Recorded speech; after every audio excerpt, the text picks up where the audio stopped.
Paragraph की length differ कर सकती है, कुछ जगहों पे पैराग्राफ बहुत लंबे हो जाते, 10-12 लाइंस में चले जाते। इसमें मैंने बताया कि ये प्रॉब्लम क्या है, और अगर मैं सीधी सीधी बात करूँ कि ये प्रॉब्लम है, तो वो बन जाएगी प्रॉब्लम स्टेटमेंट। यानी आप कुछ भी लिख रहे हैं, वो आपको ये सोचना पड़ेगा कि आज से पहले किसी ने नहीं लिखा, क्योंकि वो तो किसी और का है, वो तो आपने लिख दिया, अब आपने अपने पास से लिखना है। लेकिन इसके बावजूद वो एक यूनिक टॉपिक है, क्योंकि आप उसे बना रहे हैं। रिसर्च पेपर में अक्सर पर्सनल थॉट्स तो नहीं होते ना, उसमें डेटा होता है, क्वालिटेटिव एनालिसिस होता है। अच्छा, ये बताइए कि पिछली दफ़ा के में और आज के दिन में आपने क्या कोई नई चीज़ सीखी, मुझे कोई फीडबैक दें, इधर से दें फिर इधर से दें।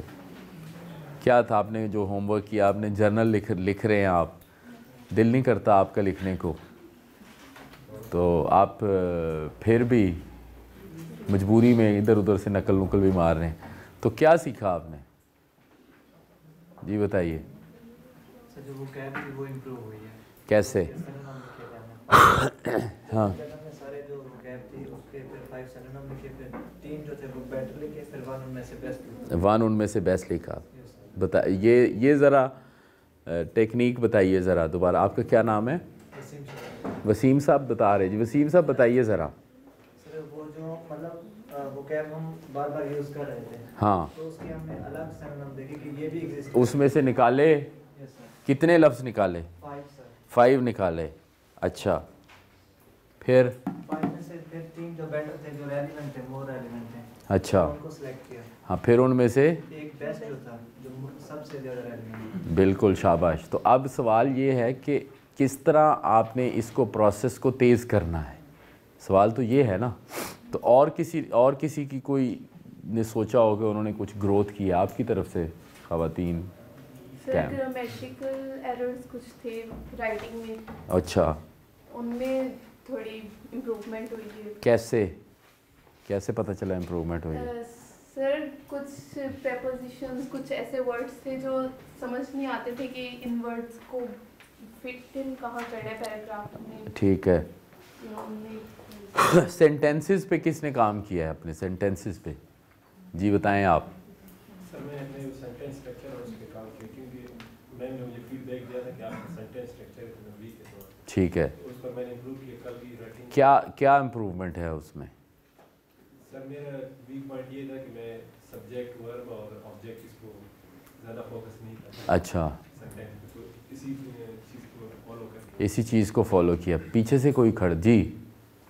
सर स्टार्ट में जब मैंने जनरल राइटिंग्स लिखे थे ना, तो उसको जब मैं रीराइट कर रहा था, तो स्टार्ट में जो थे ना वो बहुत ही नॉर्मल थे, मतलब इतने खास नहीं थे। तो अपने सेंटेंस पढ़ के ना मुझे अजीब लगा कि मैंने किस तरह ऐसा लिखा हो। तो बाद में मैंने उसको अच्छा स्ट्रक्चर देके ना, टेंस को देख के बड़ा अच्छे लिखा। और कोई इस तरफ से? Anyone else from the ladies side? मैं इस तरफ से फीडबैक लेना चाहता हूँ। आप लोगों ने सेंटेंसेस लिखे या नहीं लिखे? सेंटेंसेस का जो गोल्डन रूल वो है, वो क्या है कि सेंटेंस क्या हो? As short as possible. तो उसका इधर से किसी और ने भी कहा था सेंटेंसेस पे। एक्टिव वर्ब्स, हाँ जी।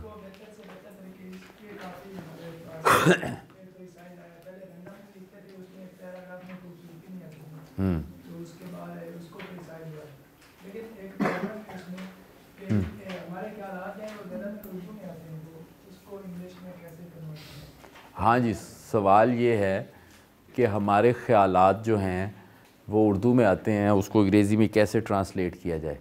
पहली बात तो ज़ाहिर आसान सा जवाब तो इसका ज़ाहिर प्रैक्टिस है।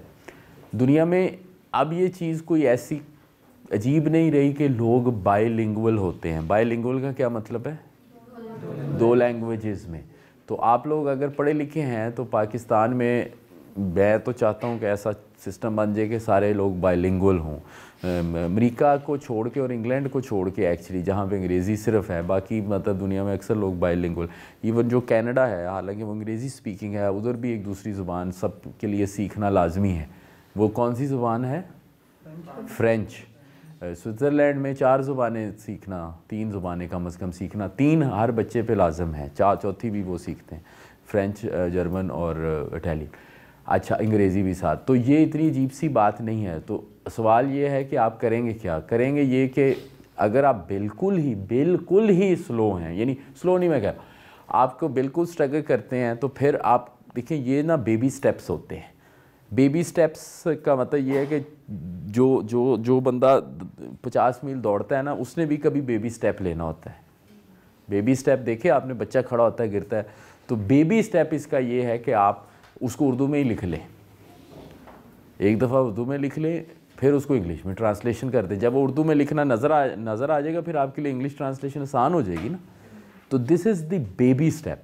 लेकिन दूसरा तरीका ये है कि अपने माइंड, अपने ज़ुबान में एक दफ़ा बोलें ऐसे करके। फॉर एग्ज़ाम्पल आप एक जुमला, कोई जुमला बोलें आप, फॉर एग्ज़ाम्पल आप कहें जी कि लाहौर में बहुत ज़्यादा वबाई अमराज फैले हुए हैं, तो आप ये कहना चाहते हैं।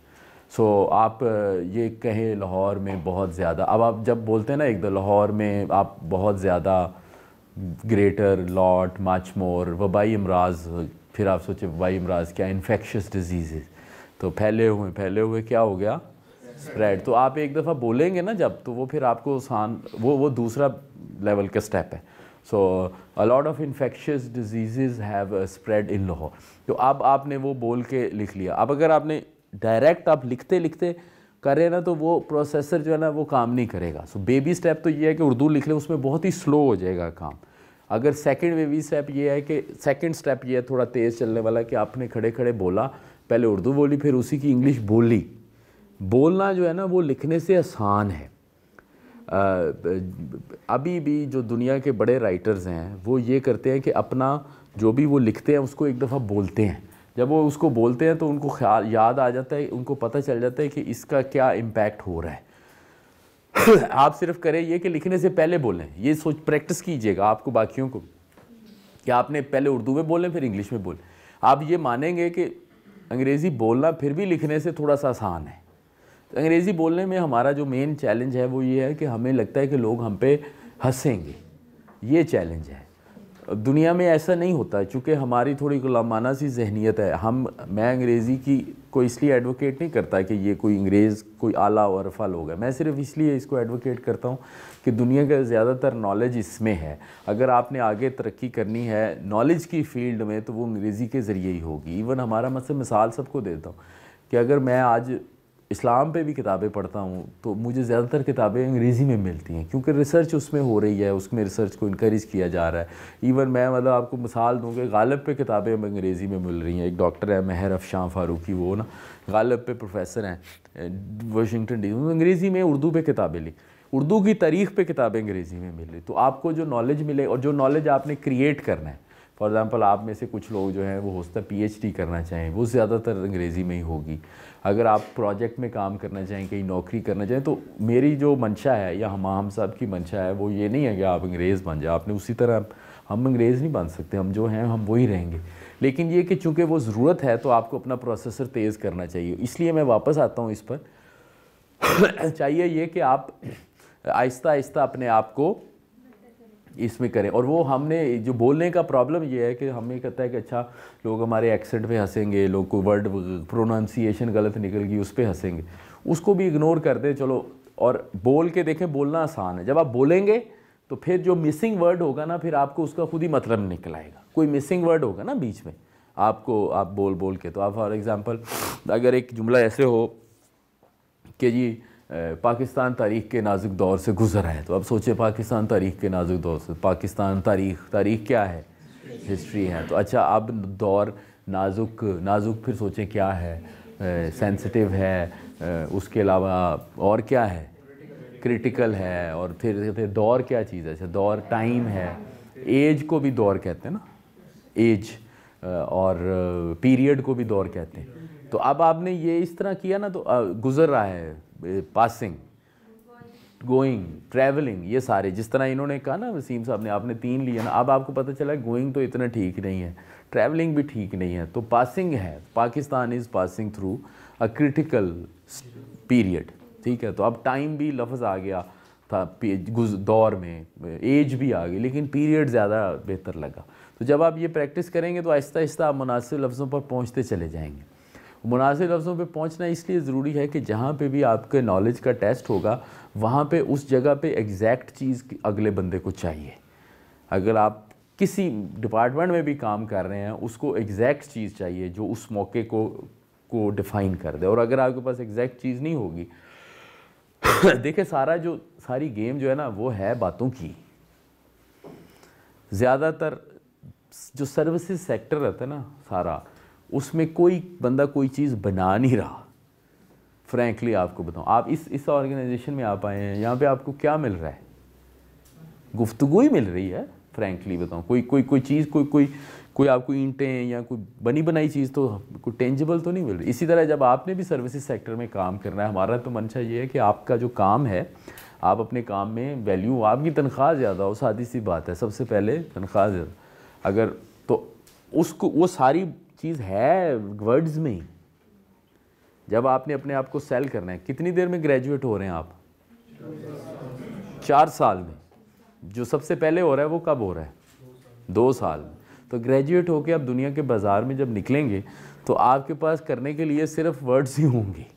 आपके वर्ड्स को देख के लोगों ने ये फ़ैसला कर लेना है कि ये इनको नॉलेज है या नहीं है, और उनको ये उन्होंने फ़ैसला कर लेना है कि क्या मैं इस बंदे पे कॉन्फिडेंस का इजहार कर, क्योंकि हम अक्सर राइटिंग में ये समझते हैं कि आपने राइटिंग से फॉर एग्जांपल एम्प्लॉयमेंट जनरेट करना है। आपने राइटिंग से जनरेट नहीं करनी, आपने तो अपनी फील्ड में एम्प्लॉयमेंट जनरेट करनी।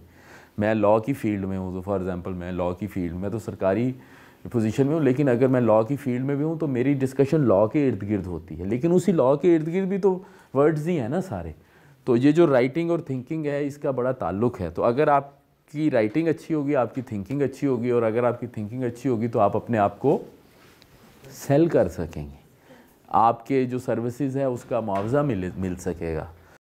आप अगर एक हिस्ट्री का टीचर जो है, प्रोफेसर ए लेवल को पढ़ा रहा है, वो ऐसे भी हैं वो 5 to 10 लाख हिस्ट्री का है कोई इसमें, मतलब हिस्ट्री में कह रहा हूँ अमूमन ऐसा मजमून है जो कि ऐसे समझा जाता है कि शायद इसकी नहीं है, तो वो ए लेवल को पढ़ा रहा है, वो उसकी 5 से 10 लाख रुपए, 7-8 लाख रुपए इनकम है। एक ऐसा है वो 50,000 भी नहीं कमा सकता।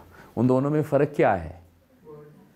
मतलब in a larger scheme of thing knowledge है जो कि एक्सप्रेस होता है वर्ड्स में इन वन वे। कम्युनिकेशन में जैसे आप दूसरी ऑरल कम्युनिकेशन सीख रहे हैं तो ऑरल कम्युनिकेशन की भी बहुत ज़्यादा वैल्यू है कि अगर मैं हर चीज़ लिख के तो नहीं बता सकता ना, लेकिन जो रिटन कम्युनिकेशन के बगैर ऑरल कम्युनिकेशन नहीं हो सकती, क्योंकि उसका अगर आपने ऑरल कम्युनिकेशन रिटन के बगैर करने की कोशिश की तो थोड़ी देर बाद आपका स्टॉक ख़त्म हो जाएगा। तो ये दोनों चीज़ें लेकिन ये है कि अगर आपने सिर्फ रिटन की तो फिर आप वो पुराने ज़माने तक महदूद रह जाएंगे। आपको नए ज़माने में ओरल कम्युनिकेशन की वैल्यू है। और कोई चीज़ आप बताना चाहें मुझे, कोई आपकी एडिशन? आज हम शुरू करते हैं सबसे अहम, सारे ही अहम मैं कहता हूँ, लेकिन मुझे लगता है कि ये भी बहुत अहम है, जो कि पैराग्राफ है। पैराग्राफ एक बुनियादी यूनिट का है। तो मैंने जैसे पहले अर्ज़ किया था कि paragraph is a unit of composition. जो चीज़ भी आप लिखते हैं, चाहे उसकी जो फॉर्म भी हो, वो at the end of the day वो एक कंपोजिशन होती है। और कंपोजिशन का क्या मतलब होता है कि उसको आप कंपोज करते हैं। कंपोज करने का क्या मतलब होता है? हाँ, बनाना तो मेक होगा ना फॉर एग्जांपल, तो कंपोज करने का क्या? अरेंज, ऑर्गेनाइज और स्ट्रक्चर। इस तरफ से बताएं, पीछे से भी। कंपोज करने का क्या मतलब होगा? मैनेज। आप कंपोज के ही सिर्फ वर्ड देखें ना तो स्ट्रक्चर, और बोलें ऊंची बोलें, ऑर्गेनाइज और अरेंज, मैनेज और मेक। लेकिन जो मुझे सबसे बेहतर लफ्ज़ इसमें लगता है ना वो है design. Composition is an element of design. Design क्या चीज़ होती है?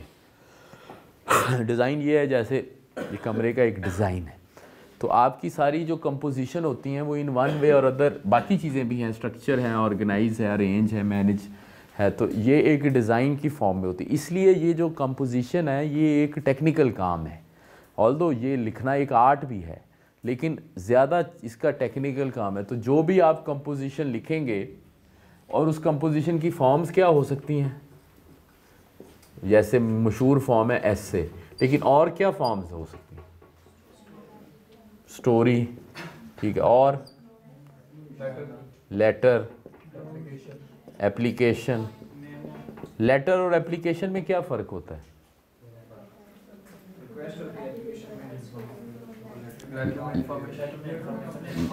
लेटर जो है वो आपका कोई मैसेज कन्वे करता है, ऐसे ही है ना, मैसेज कन्वे करता है।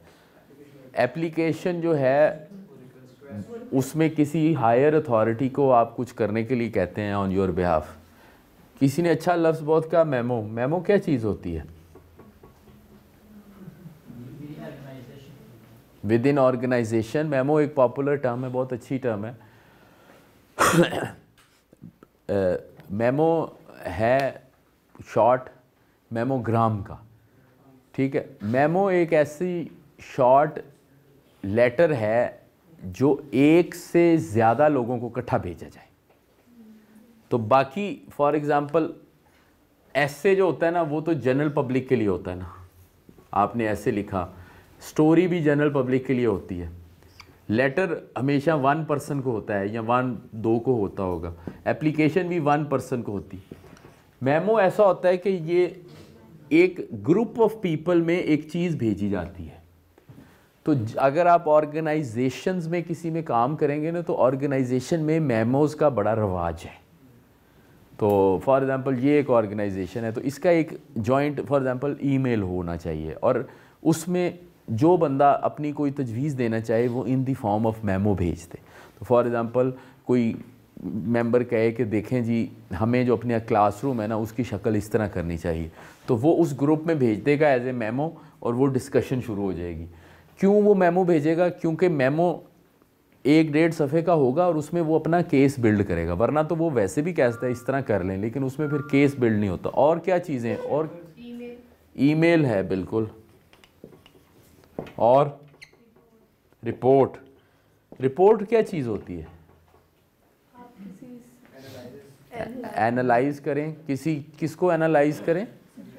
सिचुएशन को, या किसी इशू को, या किसी प्रॉब्लम को, किसी इवेंट को। और रिपोर्ट की ही एक फॉर्म होती है प्रपोजल। प्रपोजल क्या चीज़ होगी? प्रपोजल ये है कि आपने कोई काम करना है स्पेसिफिकली, तो आप ये कहेंगे कि ये काम में कैसे काम होगा। उसके अलावा प्रपोजल का ही एक लिंक होता है प्लान। और कोई चीज़ आपके जहन में आती है जो कंपोजिशन की? हाँ, रिसर्च पेपर जो है वो एक अलहदा फॉर्म है। ऐसे के करीब होते हैं, लेकिन ऐसे ज़रा जनरल होता है, रिसर्च पेपर स्पेसिफिक होते हैं। आर्टिकल जैसे ऊपर लिख लेते हैं, आर्टिकल या कॉलम्स जो अखबारों में छपते हैं। और आपके जहन में कोई चीज़ आती है? ओपिनियन, वो तो आर्टिकल्स में आ गया। जिसे दोबारा बताइए।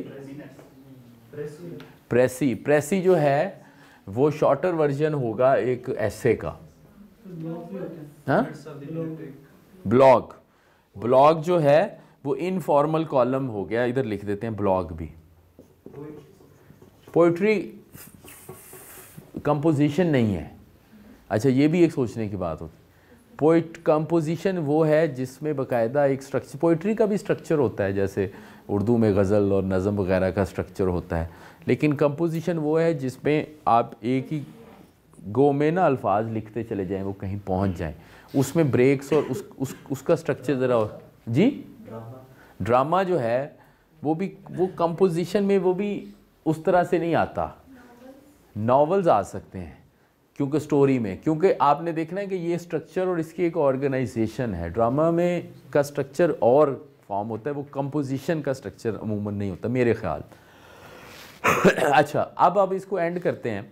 ये सारी चीज़ें जो हमने इधर डिस्कस की, जो फॉर्म्स ऑफ कंपोजिशन हैं, article, essay, story, blog, letter, application, memo, email, report, proposal, research paper, इनमें से कोई भी ऐसी फॉर्म नहीं है जिसमें पैराग्राफ ना हो, सवाए व्हाट्सएप मैसेजेस के। तो आपको या ट्वीट्स के या इंस्टा पे समथिंग के, इवन जो फेसबुक पे भी लॉन्गर पोस्ट है उसमें पैराग्राफ। तो सबसे पहला, आप दुनिया में कभी भी आप अपने इम्तिहान में लिखें या कभी भी लिखें, तो आप अभी आप लोग भी जो लिख रहे हैं, पिछली दफ़ा भी जब मैंने आखिर में असेसमेंट की तो ये एक बड़ा बुनियादी फ्लॉ था कि आप लोग भी जो लिख रहे हैं उसमें पैराग्राफ ही नहीं डाल रहे, पैराग्राफ ही नहीं, तो एक गो में लिखा जाए। आपको मैं पहली बात बताना चाहता हूँ कि आपने कभी भी कहीं भी कोई लिखी हुई चीज़ भेजी, अगर वो 5 या 6 लाइनों से, लाइन और सेंटेंस का फ़र्क होता है। सेंटेंस तो जो आप लिखते हैं, लाइन वो चीज़ें जो कागज़ पे नज़र आ रही। तो अगर वो 5-6 लाइनों से ऊपर हुई और उसमें पैराग्राफ ना हुआ तो 99% उसको किसी ने नहीं पढ़ना। ये मैं आपको एडवांस बुकिंग करा रहा हूँ, आपको ये बता रहा हूँ। अगर आपने कोई चीज़, जैसे अभी इसमें हमने CV नहीं लिखा, CV कंपोजिशन नहीं है, लेकिन कवर लेटर जो है वो कंपोजिशन है, which is the form of a letter, जिसमें आप कह रहे हैं कि अच्छा मुझे, actually it is an application, लेकिन चलो उसको लेटर कह। तो हर वो चीज़ जो किसी फॉर्म में कंपोजिशन है, जिसका मतलब है कि उसमें उसमें अंग्रेज़ी लिखी गई है जिसको प्रोज़ की फॉर्म में, तो अगर उसमें 5 या 6 लाइनों से ऊपर हो और उसमें पैराग्राफ ना हुआ तो उसको को पढ़ा लिखा आदमी जो है ना, उसको पढ़ेगा कोई नहीं, या वही पढ़ेगा जिसको बहुत ही तरस आ जाएगा आप, क्योंकि उसके ख़्याल में अगर ये पैराग्राफ ना हुआ तो उनके ख़्याल में फिर आप कोई ख़ास पढ़े लिखे नहीं हैं, ना तो आपने पढ़ा है ना आपने लिखा है। आप कोई ऐसी किताब नहीं देखेंगे, कोई भी ऐसी किताब नहीं देखेंगे जो कि नॉर्मल कंपोजिशन की बुक हो और उसमें पैराग्राफ ना हो। ये हो पैराग्राफ की लेंथ डिफ़र कर सकती है, कुछ जगहों पे पैराग्राफ बहुत लंबे हो जाते, 10-12 लाइंस में चले जाते, लेकिन जो मॉडर्न इंग्लिश चल रही है, इवन उर्दू भी, उसमें बस 6-8 लाइनें जो है ना वो मैक्सिमम है। 8 लाइनें, सेंटेंस उसमें ज़्यादा हो सकते हैं, फॉर एग्जाम्पल 8 लाइनों में 12 सेंटेंस हो सकते हैं, 8 लाइनों में 4-5 सेंटेंस हो, बहुत लंबे हो जाएंगे। तो आपने ये नहीं करना कभी भी कि ये आज याद रखना है ये नहीं करना कभी कि आपने कभी कोई चीज़ कंपोज़ की हो यानी लिखी हो in a written form, in the form of prose, और आप उसमें पैराग्राफ ना दें। अगर आपने पैराग्राफ ना दिए, मैं दोबारा आपको बता रहा हूँ, तो किसी ने वो पढ़ना नहीं, और वो जो नहीं पढ़ेगा उसकी आपकी बड़ी कॉन्सिक्वेंसेस होंगी। हो सकता है आप नौकरी का लेटर लिख रहे हो सकता है आप किसी को एक ईमेल लिख रहे हो कि ये मेरे लिए, ये मैंने काम करवाना है, हो सकता है आप कोई रिपोर्ट लिख रहे हो सकता है आपका कोई बड़ा इंपॉर्टेंट प्रोजेक्ट हो, कोई रिसर्च पेपर हो, लेकिन अगर आपने ये चीज़ ना लिखी, ये पैराग्राफ ना बनाए, ये मैं बार बार कह रहा हूँ, अगर आपने पैराग्राफ ना बनाए तो तो ज़्यादा चांस है उसको कोई पढ़ेगा नहीं, बी अगर पढ़ेगा भी तो ज़रूर ये समझेगा कि आप पढ़े लिखे नहीं हैं। क्योंकि अगर आप पढ़े लिखे हों, जिसका मतलब क्या होता है, पढ़ने वाला और लिखने वाला, तो आपको पता होना चाहिए था कि हर कंपोजिशन में पैराग्राफ ज़रूर होते हैं। ये सबसे इम्पोर्टेंट लेसन है, याद रहेगा आपको। ऊंची आवाज़ में कहें। और अगर आज के बाद आपने कोई जो सबमिट कराया, ये हमारी जो टीचर्स भी तशरीफ़ रखती हैं, मैंने इनको कहा, तो आपने जिसमें पैराग्राफ ना हुआ तो क्या जुर्माना आपको फिर कराया जाए? नहीं, जुर्माना तो उसके अलावा होता है ना। तो आपको फिर जो है ना इधर खड़े होके आधा घंटा बोलना पड़ेगा, आधा घंटा, हाफ एन आवर इधर खड़े होके बोलना पड़ेगा, या फिर आपको रख लेंगे और इधर इनको कहेंगे कि आपको ये फ़िल्म बनवाएं आपसे खड़े होके, कम अज़ कम ये जो हमारे भाई खड़े, इधर खड़े होना पड़ेगा। तो ये जिसका पैराग्राफ ना हुआ उसकी इधर कंपोजिशन दिखाई जाएगी, उसको कहा जाएगा कि इसको अब एक्सप्लेन करो। अब अगली, ये तो स्ट्रक्चर का पॉइंट हो गया कि जी ये जो बुक रिव्यू लिखते हैं या समरी, तो उसमें भी बनाया है हर वो कंपोजिशन, हर वो पीस, मैं इसको लफ्ज़ पीस कह लें, रिटन पीस, जिसमें 6-8 लाइनों से ऊपर हो, उसमें पैराग्राफ होना चाहिए। फॉर एग्जांपल हो सकता है कि आपका बुक रिव्यू इतना छोटा हो कि वो 6-8 लाइनों पे हो, तो फिर पैराग्राफ की ज़रूरत नहीं है, लेकिन मैं एवरेज 6 to 8 लाइन्स कह रहा हूँ। अगर आप बुक रिव्यू लिखें, कोई समरी लिखें, इवन प्रेस, अब आपने प्रेसी लफ्ज़ बोला तो प्रेसी में अगर प्रेसी 6 to 8 लाइन्स की है तो precis would come as 1 paragraph. Mostly precis comes at 1 paragraph. जो CSS का जी बेटा, समरी में अगर वो 6 से 8 लाइनों से ज़्यादा हो, समरी इज़ बेसिकली प्रेसी। समरी से आपकी क्या मुराद है?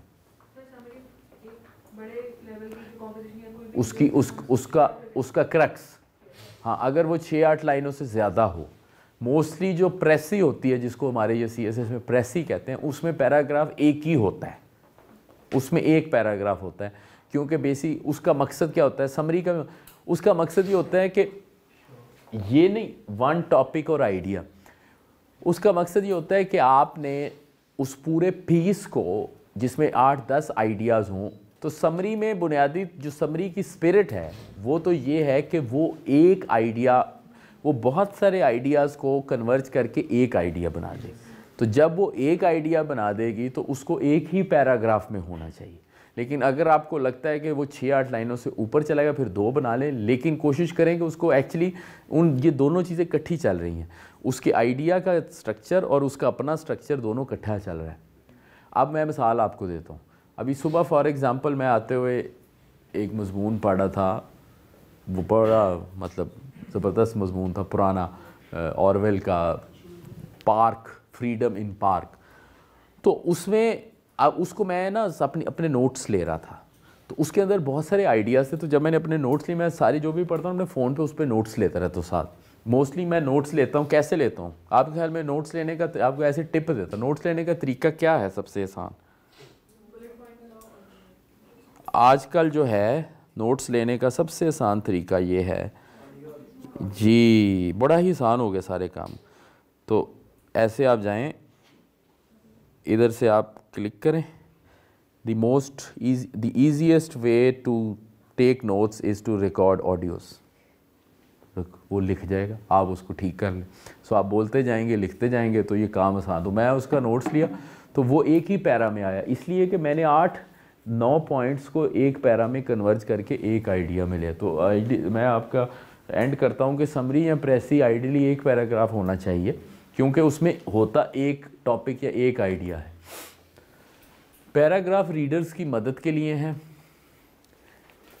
क्योंकि जिस तरह हमने उस वक्त भी डिस्कस किया था कि आप किसी चीज़ को बोलते चले जाएंगे, आप कोई भी ऐसा जुमला नहीं बना सकेंगे जो कि फॉर एग्ज़ाम्पल ज़रूरत से ज़्यादा लंबा हो, आपकी बात हो जाएगी, आपको समझ ही नहीं आएगी, सुनने वाले को भी समझ नहीं।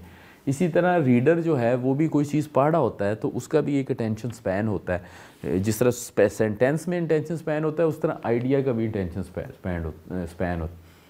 Beginning of each paragraph is signal that a new step in the development of the subject has reached. The extent of subdivision will vary with the length of composition. So for example, जैसे मैंने बताया कि आपका जो मजमून है वो 20 सफ़े का है, तो हो सकता है आपका पैराग्राफ 1 सफ़े तक भी चला जाए, 10 लाइनें का भी चला जाए, लेकिन वो पैराग्राफ ज़रूर होगा। क्यों पैराग्राफ होते हैं?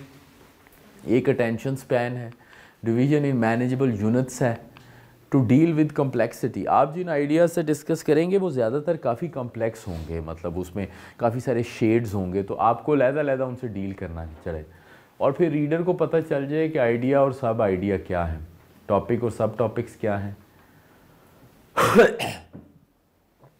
अगर आप सबसे जो सुपीरियर फॉर्म है कंपोजिशन की, ऐसे, तो उसको लें तो आपको ये पता चलेगा कि आपके पैराग्राफ आपके थीसिस स्टेटमेंट या प्रॉब्लम क्वेश्चन को एड्रेस करेंगे। तो थीसिस स्टेटमेंट और प्रॉब्लम क्वेश्चन क्या चीज़ होते हैं, ज़रा बताइए ना जल्दी से।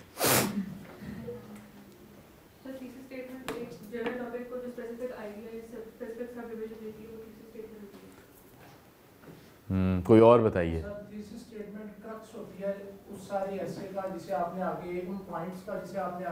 आगे डिफाइन करना, और बताएं जी थीसिस स्टेटमेंट क्या होती है। आप लोग तो सारे आहिस्ता आहिस्ता रिसर्च में भी है ना, आपकी इसमें पोस्ट ग्रेजुएट में कोई रिसर्च है, कोई रिसर्च का पार्ट है आप लोगों में, कोई पेपर, कोई ऐसी चीज़, कोई असाइनमेंट? हाँ, थीसिस ही लिखना है, और रिसर्च क्या होगी जी?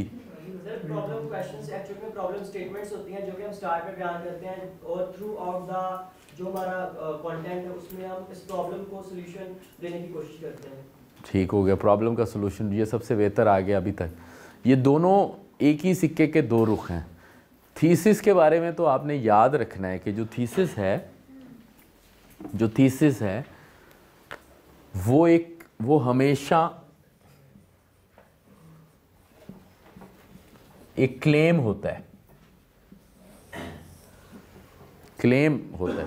अब इसकी कोई मिसाल दें, थीसिस इज अ क्लेम, कोई मिसाल दें आप मुझे।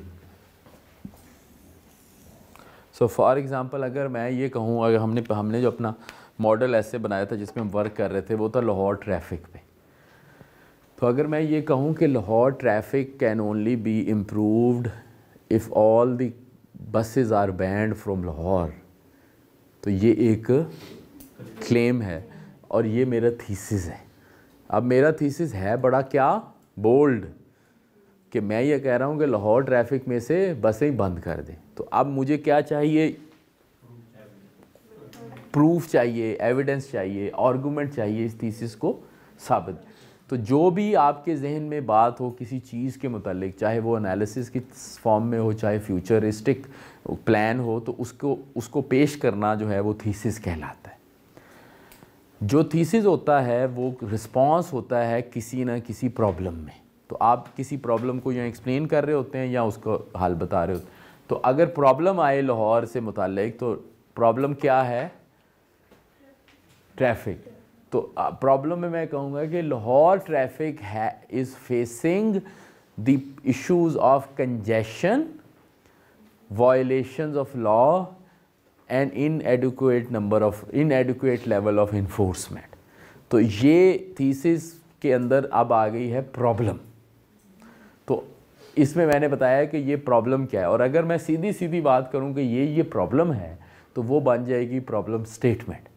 और अगर मैं उसको क्वेश्चन की फॉर्म में करूं तो वो बन जाएगा प्रॉब्लम क्वेश्चन कि why Lahore traffic has such level of congestion and inadequate law enforcement. ये बन गया क्वेश्चन, और इस क्वेश्चन का जो पॉसिबल आंसर है वो बन गया थीसिस, पॉसिबल आंसर जो कि मेरा क्लेम बन गया। तो मैं ना प्रॉब्लम क्वेश्चन ये हो गया कि why Lahore traffic is facing the issues of congestion. Congestion क्या होता है,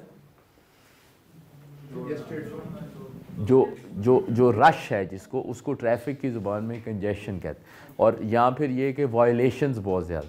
तो इसका जवाब मैं दूँ कि Lahore traffic is facing these issues because of the number of buses in Lahore are too much, या इस तरह। तो अब जब भी आप थीसिस लिखते हैं तो उसमें ज़्यादातर लफ्ज़ बिकॉज आता है, क्योंकि आपने कोई वजह बतानी होती है उस प्रॉब्लम की। तो प्रॉब्लम स्टेटमेंट में आप प्रॉब्लम जो भी है उसको लिख देते हैं। आप प्रॉब्लम क्वेश्चन में स्टेटमेंट को क्वेश्चन में कन्वर्ट करते हैं, और जो आपका पॉसिबल आंसर होता है या पॉसिबल एक्सप्लेनेशन होती है वो थीसिस की फॉर्म में आ जाती है। तो आपको अपनी फील्ड से मुतालिक बताएं, इधर कौन कौन सी फील्ड्स बैठी हैं। इधर मार्केटिंग है, इंजीनियरिंग और स्टैटिस्टिक्स, एनवायरनमेंट की बात कर लेते हैं। तो आप कहते हैं स्मॉग है, मशहूर है ना लाहौर में, स्मॉग भी हो गया है, हो जाता। तो अब स्मॉग जो है, स्मॉग के बारे में आप एक प्रॉब्लम बताएं। स्मॉग एनवायरनमेंट वाले भाई कौन से हैं? हाँ जी, और एक ही आप ही हैं? ये भी हैं, छुप छुप के आ रहे सामने। आप बताएं जी, एनवायरनमेंट के बारे में प्रॉब्लम स्टेटमेंट बताएं। इंडस्ट्रीज की वजह से नहीं, एक स्टेटमेंट बोलें अंग्रेजी में। वजह तो आपकी थीसिस है, पहले प्रॉब्लम बताएं कि क्या है, एनवायरनमेंट में क्या प्रॉब्लम है। एक जुमला बोलें जिस, हाँ ठीक हो गया। अब इन्होंने कहा कि smog causes health problems in citizens, amongst the citizen. ये है प्रॉब्लम स्टेटमेंट। अब थीसिस में आपने कहना है कि स्मॉग हो क्यों रहा है। अब आप बताइए कि स्मॉग क्यों हो रहा है, बिकॉज इंडस्ट्रीज, पूरा जुमला बोलें। Smoke spreading due to industrialization, हाँ traffic in हाँ। Lahore and many other reasons. वो रीजंस भी साथ देनी है, छोड़नी नहीं है। मैनी अदर रीजंस लाइक, तो इन्होंने कहा कि smog is spreading due to industrialisation. अब जब इसके अंदर जाएंगे ना, हर लफ्ज़ का एक, तो इंडस्ट्रियलाइजेशन को आपने फिर ज़रा एक्सप्लेन करना है वो कौन सी इंडस्ट्रियलाइजेशन है। हर इंडस्ट्री तो स्मॉग नहीं हो रहा। Which are emitting carbon dioxide. Exactly. So smog is spreading due to emissions from industry, CO2 emissions from industry and from old vehicles, ठीक हो गया। एंड और क्या वजह है? ये बर्निंग ऑफ, हाँ, तो वो जो है, तो इसको हम कह देंगे कि ये स्मॉग इसलिए हो रहा है। तो अब ये आपका थीसिस बन गया ना। अब जब आप इस पे ऐसे लिखेंगे जाके, तो आपने ये सारी चीज़ें क्या करेंगे, एक्सप्लेन करेंगे ना। तो इसका मतलब ये होगा कि अगर आपने ये 3 चीज़ें लिखी तो आपके कम से कम ये 3 पैराग्राफ बनेंगे कि जी एक पैराग्राफ में आप बताएंगे इंडस्ट्री में क्या हो रहा है, दूसरे पैराग्राफ में आप बताएंगे उसमें क्या हो रहा है, क्या नाम है, व्हीकल्स में क्या हो रहा है, फिर तीसरे बताएंगे फील्ड्स। तो इस तरह आपका पहला लाइन से आपका एस्से जो है वो बनेगा, और इसीलिए इसको कंपोजिशन ही कहते हैं। By citing example, explaining causes, offering reason, you supply to convince that the opinion expressed is a sensible one. तो आपने ये सारे काम करेंगे तो आपको पता चलेगा कि ये आपको मुनासिब आदमी है या खातून है। जी सॉरी, साइटिंग, साइट का क्या मतलब होता है? हवाला देना। तो आप मिसालें देंगे कि फॉर, जैसे आप कहेंगे कि अच्छा ये जो इंडस्ट्री है, तो आप इंडस्ट्री में कहेंगे कि फॉर एग्ज़ाम्पल कौन सी इंडस्ट्री ऐसी है जो ज़्यादा एमिशन करती है, जिसमें टायर बर्न होता है। जैसे फॉर एग्ज़ाम्पल एक ज़माने में हमने फर्नेसेस में टायर बर्न करना शुरू कर दिए थे। या फिर आप, और कौन सी इंडस्ट्री है जी जो ज़्यादा करती है? फील्ड्स, इसके अलावा जो फील्ड्स हैं उसके अंदर जो कंबस्ट नहीं, आप इंडस्ट्री का बताएंगे कौन सी इंडस्ट्री ज़्यादा CO2 इमिट कर रही है। तो आपकी फील्ड है ना, आपको अंदाज़ा है। हाँ, शुगर इंडस्ट्री। तो these are the examples. So ये आप क्या कर रहे हैं, citing example, explaining causes, offering reasons, you are convince कि आपने सेंसिबल किया है। जैसे मैंने मिसालें, तो आपने पूछा भी था, मिसाल भी दे दी। Book review should have 6-7 paragraph. मसलन बुक रिव्यू लिखना है तो आपने बताना है कि इसमें क्या है, इसका सब्जेक्ट क्या है, ट्रीटमेंट क्या है, रिमार्केबल क्या है, और स्पेशल कैरेक्टरिस्टिक्स या relationship to other. Analysis of would have the following type, what are you discussing, what led up to the event, account of the event, what the event led up to, what does future हो। अच्छा, अब कोई event के बारे में बताएं, कोई public event बताएं जिसके बारे में आपने लिखना हो, जो पिछले दिनों आपने कोई गुजरा मशहूर इवेंट क्या था। 9 नवंबर को क्या हुआ? नहीं, वो इवेंट क्या हुआ इस दफ़ा? पाकिस्तान इंग्लैंड से हार गया। तो आपने इवेंट ये कहना है कि फाइनल मैच था तो जो कि पाकिस्तान हार गया। तो आप पहला सवाल ये होगा कि आप पहला पैरा लिखेंगे कि आप क्या डिस्कस करें। आप कह रहे हैं कि जनाब मैं डिस्कस कर रहा हूँ कि एक वर्ल्ड कप का फाइनल था जिसमें पाकिस्तान पहुँच गया। What led up to the event, तो आप बताएंगे कि ये पाकिस्तान, नहीं, इवेंट से पहले ये इवेंट तक इवेंट हुआ क्यों।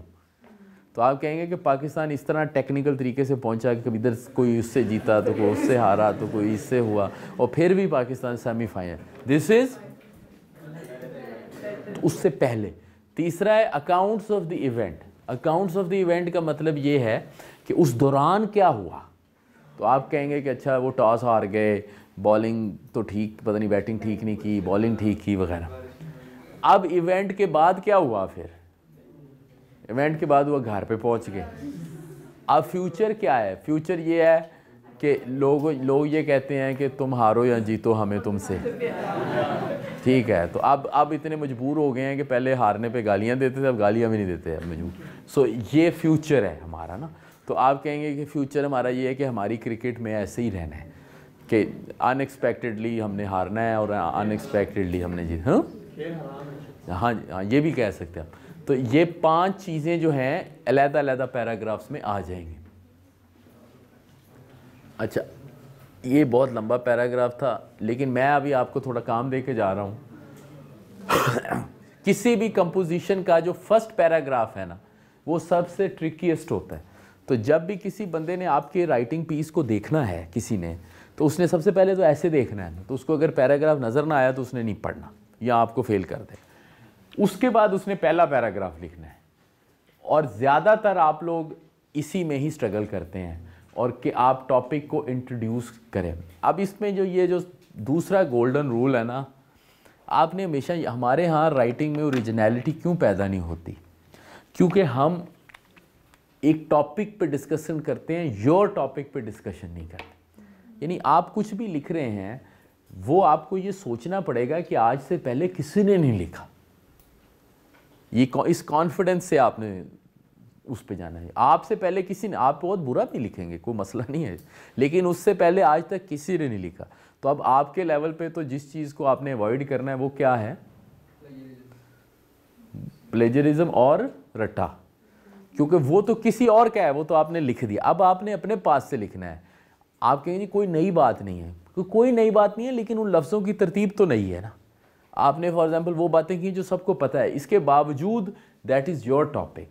अगर आप इस कॉन्फिडेंस से और इस बिलीफ से लिखना शुरू करेंगे तो आप वो चीज़ लिखेंगे जो पढ़ने के काबिल हो, कि ये टॉपिक, ये एनवायरनमेंट पे नहीं मैं लिख रहा, ये सिर्फ एनवायरनमेंट पे नहीं लिख रहा, मैं अपना ओपिनियन दे रहा हूँ एनवायरनमेंट के ऊपर।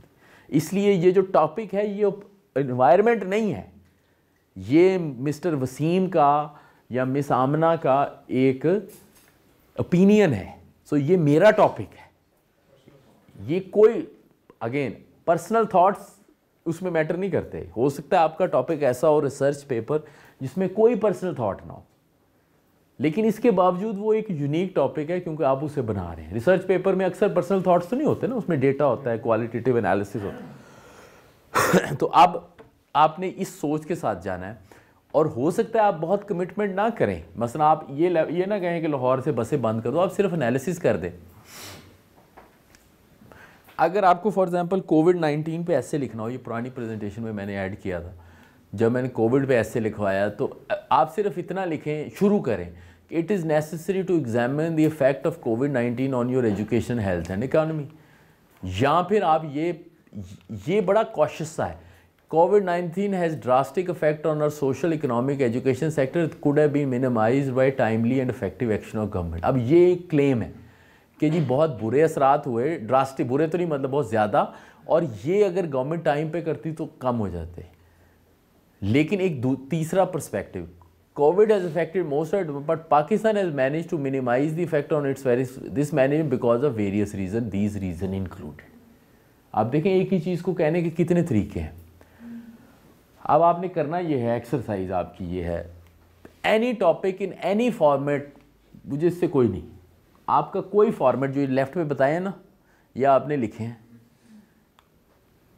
आपने इसमें अपने टॉपिक की एसेंस बतानी है, और आगे इतनी डिटेल बतानी है कि ये पता चल जाए कि आप करना क्या चाहते हैं, और 6-7 जुमले लिखने आपने। ठीक हो गया जी, याद रहेगा। This is your first paragraph. You choose any form of composition from here, जो भी आपको दिल चाहे। ये फॉर्म आपके सामने लिखी गई हैं, आप ऐसे लिखें, लेटर लिखें, रिपोर्ट लिखें, प्रपोजल लिखें, कवरिंग लेटर लिख दें, ब्लॉग लिख लें, और कोई टॉपिक किसी फॉर्मेट में, लेकिन आपने पहला पैरा लिखना है, और लिखना ऐसा है कि आपका जो पढ़ने वाला है उसको पता चल जाए कि आप क्या कहना चाहते हैं। समझ आ गया जनाब? कोई काम ही नहीं, 6-7 लाइन है। कौन है वॉलंटियर? क्योंकि वॉलंटियर नहीं है तो फिर तो मैं पकड़ना शुरू कर दूंगा। इधर सबसे पीछे वाली लाइन में आपके साथ वाले, आप नहीं, आपने आना है। मुझे पता है आपने बहुत अच्छा करना है। आपका क्या नाम है?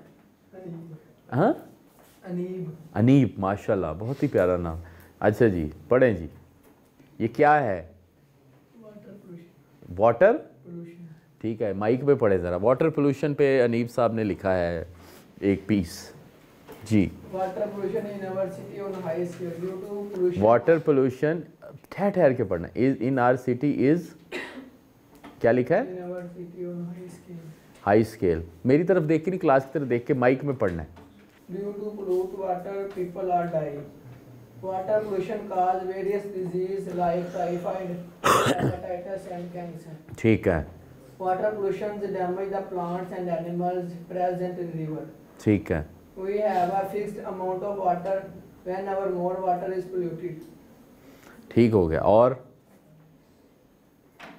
we can't live without water. We can work together to keep the environment clean. And we can take action as countries and continents. The pass law against water pollution.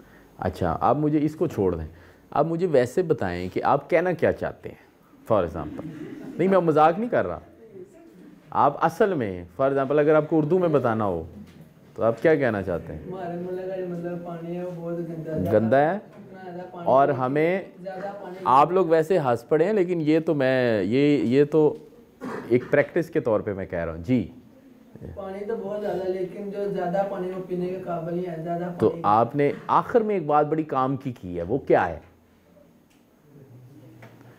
छोड़, आपने आखिर में एक बात काम की है, वो क्या है? बहुत काम की। आखिर बात ये की है कि मतलब कंट्रीज को और कॉन्टिनेंट्स को मिलकर काम करना नहीं, एक आपने जो लफ्ज़ लिखा है वो क्या है? आपने लॉ की कोई बात की है। As we can take actions as countries and continents to pass law against water pollution. जी, अब आपने जो इसमें जो नई बात आपने की है ना, बाकी बातें तो वो हैं जो हमने सुनी हैं, वो ये है कि आपने कहा है कि लॉ पास करना चाहिए वाटर पोल्यूशन पे, यही बात है ना। अब आपने करना ये है कि ये जो बात है ना, इसको सबसे पहले लिख लें। आपने ये जो पॉइंट है ना, आपने इसको पहली लाइन में ले जाना है और उसके बाद आपने कहना है कि water pollution is one of the serious problems of Pakistan, there should be a law. और उसके बाद आपने 3-4 बातें बाकी भी जो लिखी हैं वो भी ठीक है, कोई मसला नहीं है इसमें। अब ज़हन में आपने ये रखना है कि जो कुछ आप अपने उसमें कहना चाहते हैं एसे में या रिपोर्ट में, वो सारी बातों का एक एक लाइन की समरी आपने इसमें लिख लेनी। ठीक हो गया जी? तो शाबाश, आपने बहुत अच्छा लिखा है। लॉ का पॉइंट जो है बड़ा ओरिजिनल है। फीमेल साइड से कौन आएगा जी? जी बेटा आप आ जाइए, आगे जो है जी आप आ जाए जी। ये किस बारे में है? आपने इकोनॉमिक्स पढ़ रही हैं आप, तो माइक में कॉन्फिडेंस से बताना है। Fiscal policy in developing countries ji.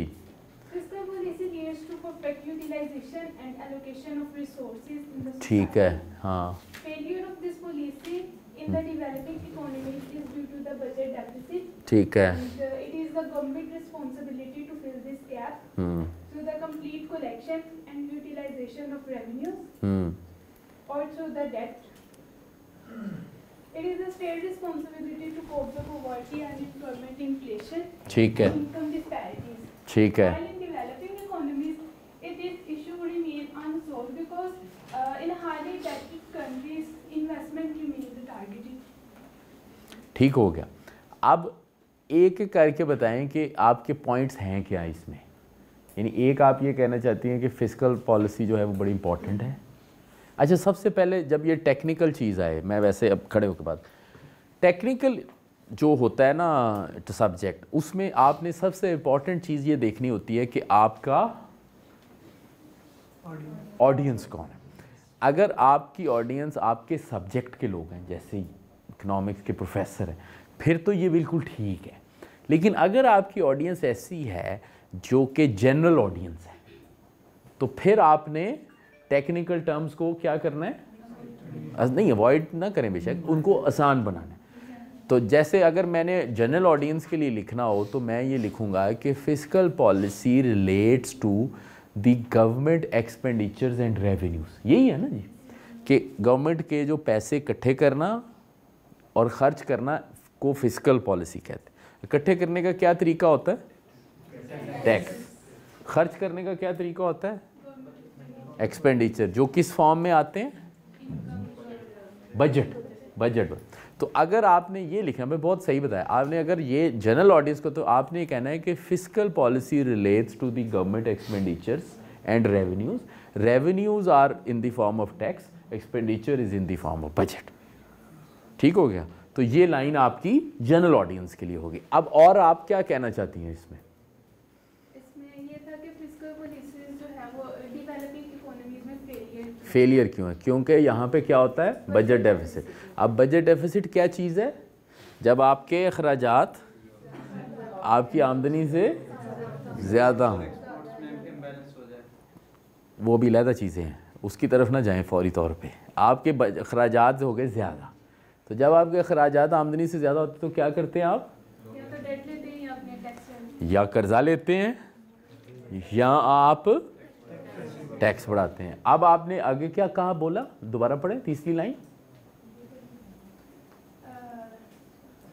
Budget deficit and it is government responsibility. और आगे पढ़े तो सही। हाँ, And collection of revenue. It is a state responsibility to cope the problem issues that is poverty and unemployment in place. ये अब आपने ना इससे डिफरेंट बात कर दी।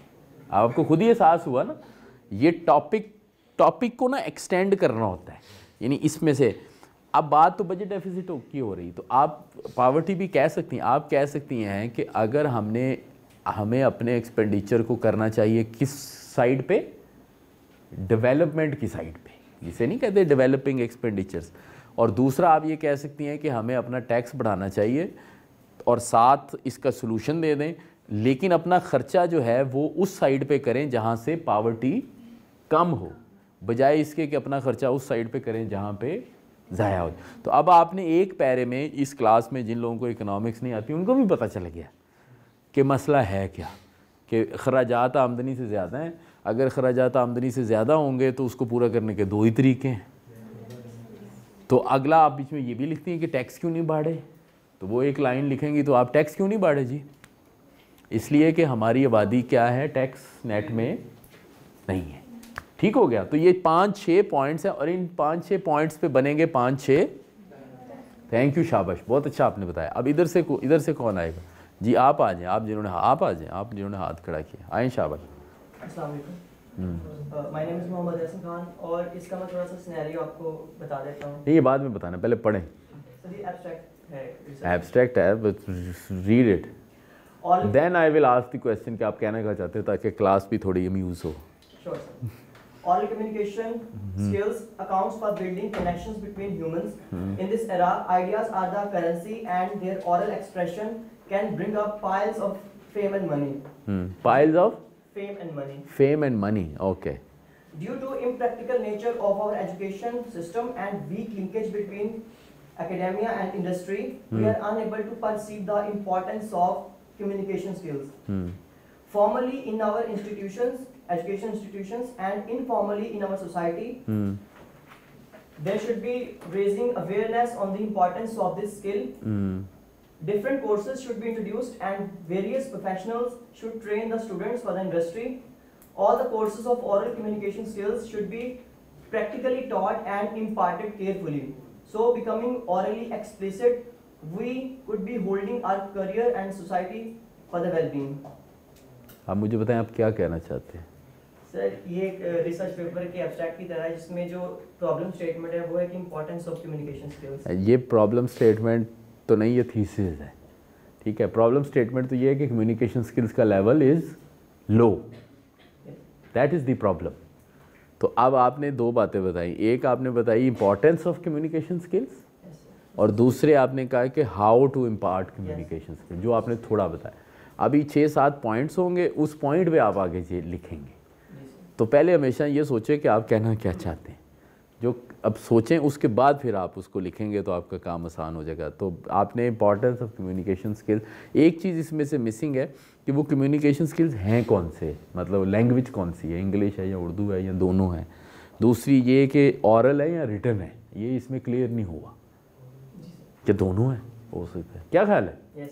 तो ये अच्छा है, बहुत अच्छा है। तशरीफ़ रखें फीमेल साइड से। आप बेटा आप आइए ना प्लीज़। जी बेटा। जी।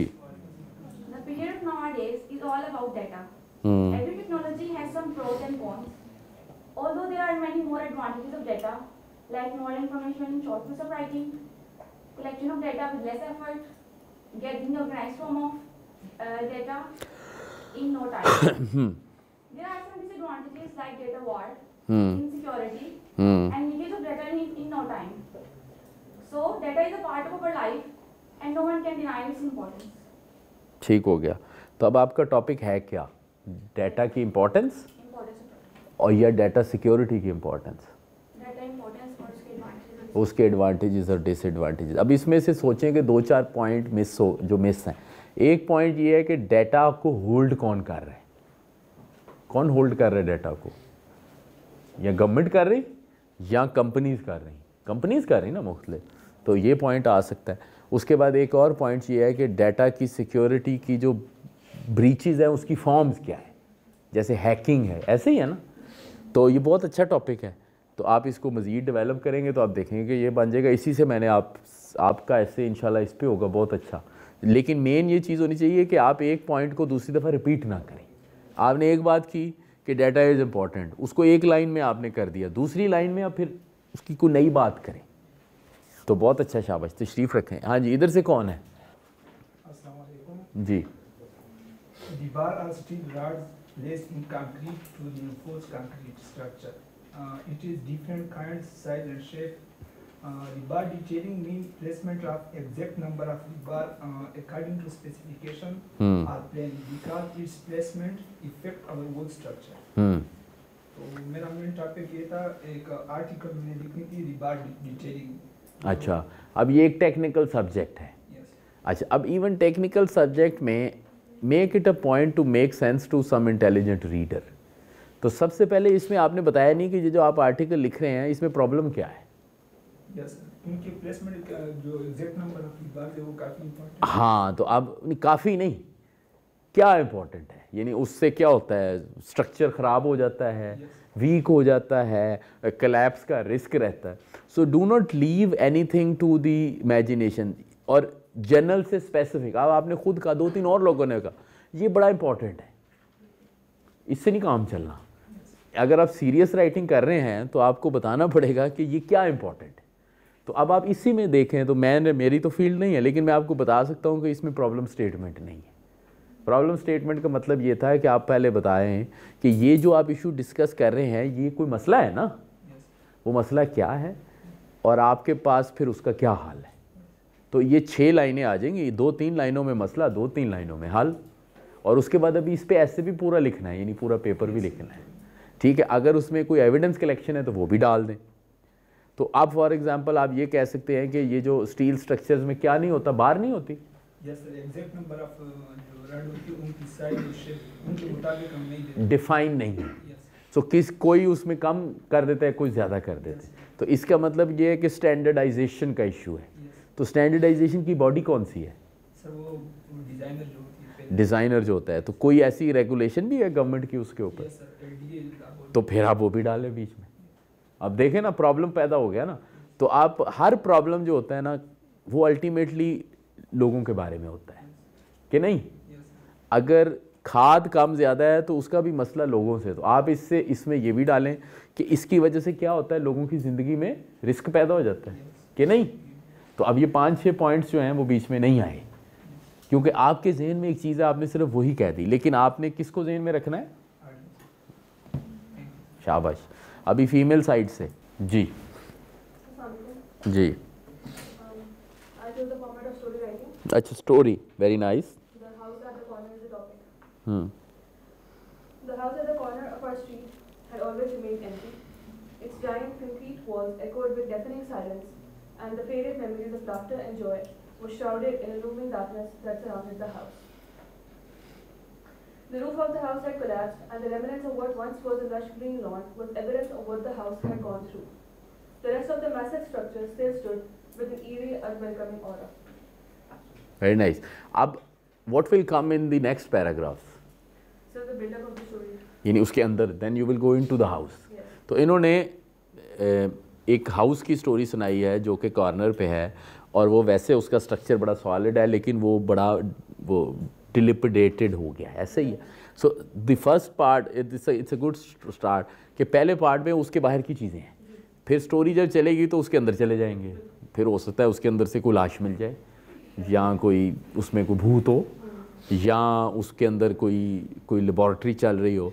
सो ये जो स्टोरी की पॉइंट ऑफ व्यू से, मेरा सब्जेक्ट नहीं है इतना स्टोरीज लिखना, लेकिन स्टोरी के पॉइंट ऑफ व्यू से एक चीज़ ये है कि opening should give the overview and then आप उसको डिटेल में चले जाते हैं।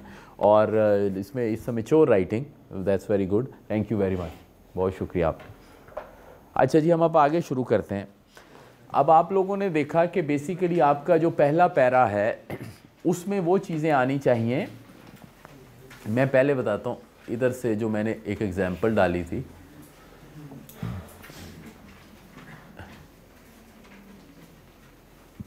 फॉर एग्जांपल ये देखिए,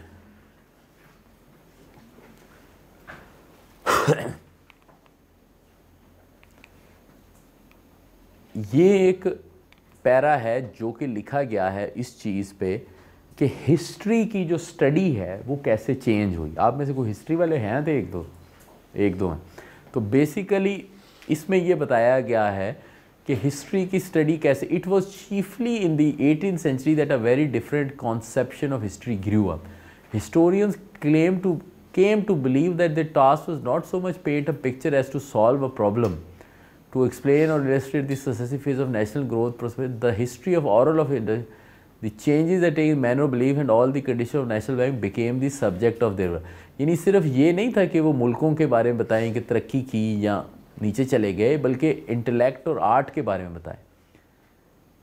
They sought rather to rewrite the history of people than the history of kings। यानी उससे पहले बादशाहों की कहानियाँ होती थी, अब लोगों की कहानियाँ होती। फिर उन्होंने cause and effect, they undertook to study in the past the physiology of nation, of produce some lesson about the condition on which the welfare of society depend। तो हिस्ट्री का ये मकसद बन गया। अगर आप पीछे आएँ तो आपने पहले एक टॉपिक बताया कि 18वीं सदी में ये हुआ, फिर आपने मीनिंग ऑफ टॉपिक सेंटेंस दोबारा क्लियर किया, फिर आपने फर्दर एक्सप्लेन की, फिर आपने कंट्रास्ट ऐड किया, फिर स्कोप को एक्सपेंड किया।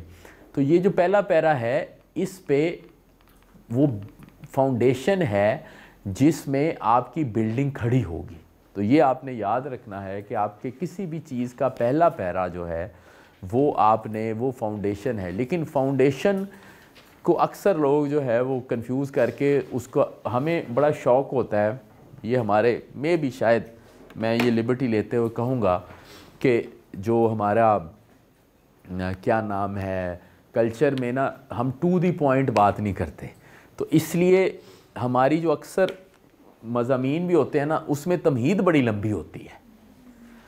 तो ये जो आपका फर्स्ट पैरा है ना, ये तमहीद नहीं होनी चाहिए, तमहीद की कोई ज़रूरत नहीं, इसलिए कि जो आपका टॉपिक है आप पहली लाइन से उस पे आ जाएं। उसके दो तरीके हैं, एक तो इनफॉर्मल तरीका है। इनफॉर्मल तरीका ये है कि आप ये कहें कि I am going to discuss this thing, ये इनफॉर्मल तरीका है। फॉर्मल तरीका ये है कि आप ये इंडिकेशन दे दें कि ये मेरा सब्जेक्ट है, ठीक है। तो आपने फॉर एग्जांपल जैसे हमारे साथी ने कहा वाटर पोल्यूशन, तो आपने कहा water pollution is one of the biggest reasons of infectious disease. अब पता चल गया कि वाटर पोल्यूशन आपका टॉपिक है। अब आपने दोबारा नहीं कहना कि वाटर पोल्यूशन इज़ बैड और ये, अब आगे आपने चले जाना है नई बात। तो नई बात क्या होगी इसके बाद, कॉजेज़ क्या है।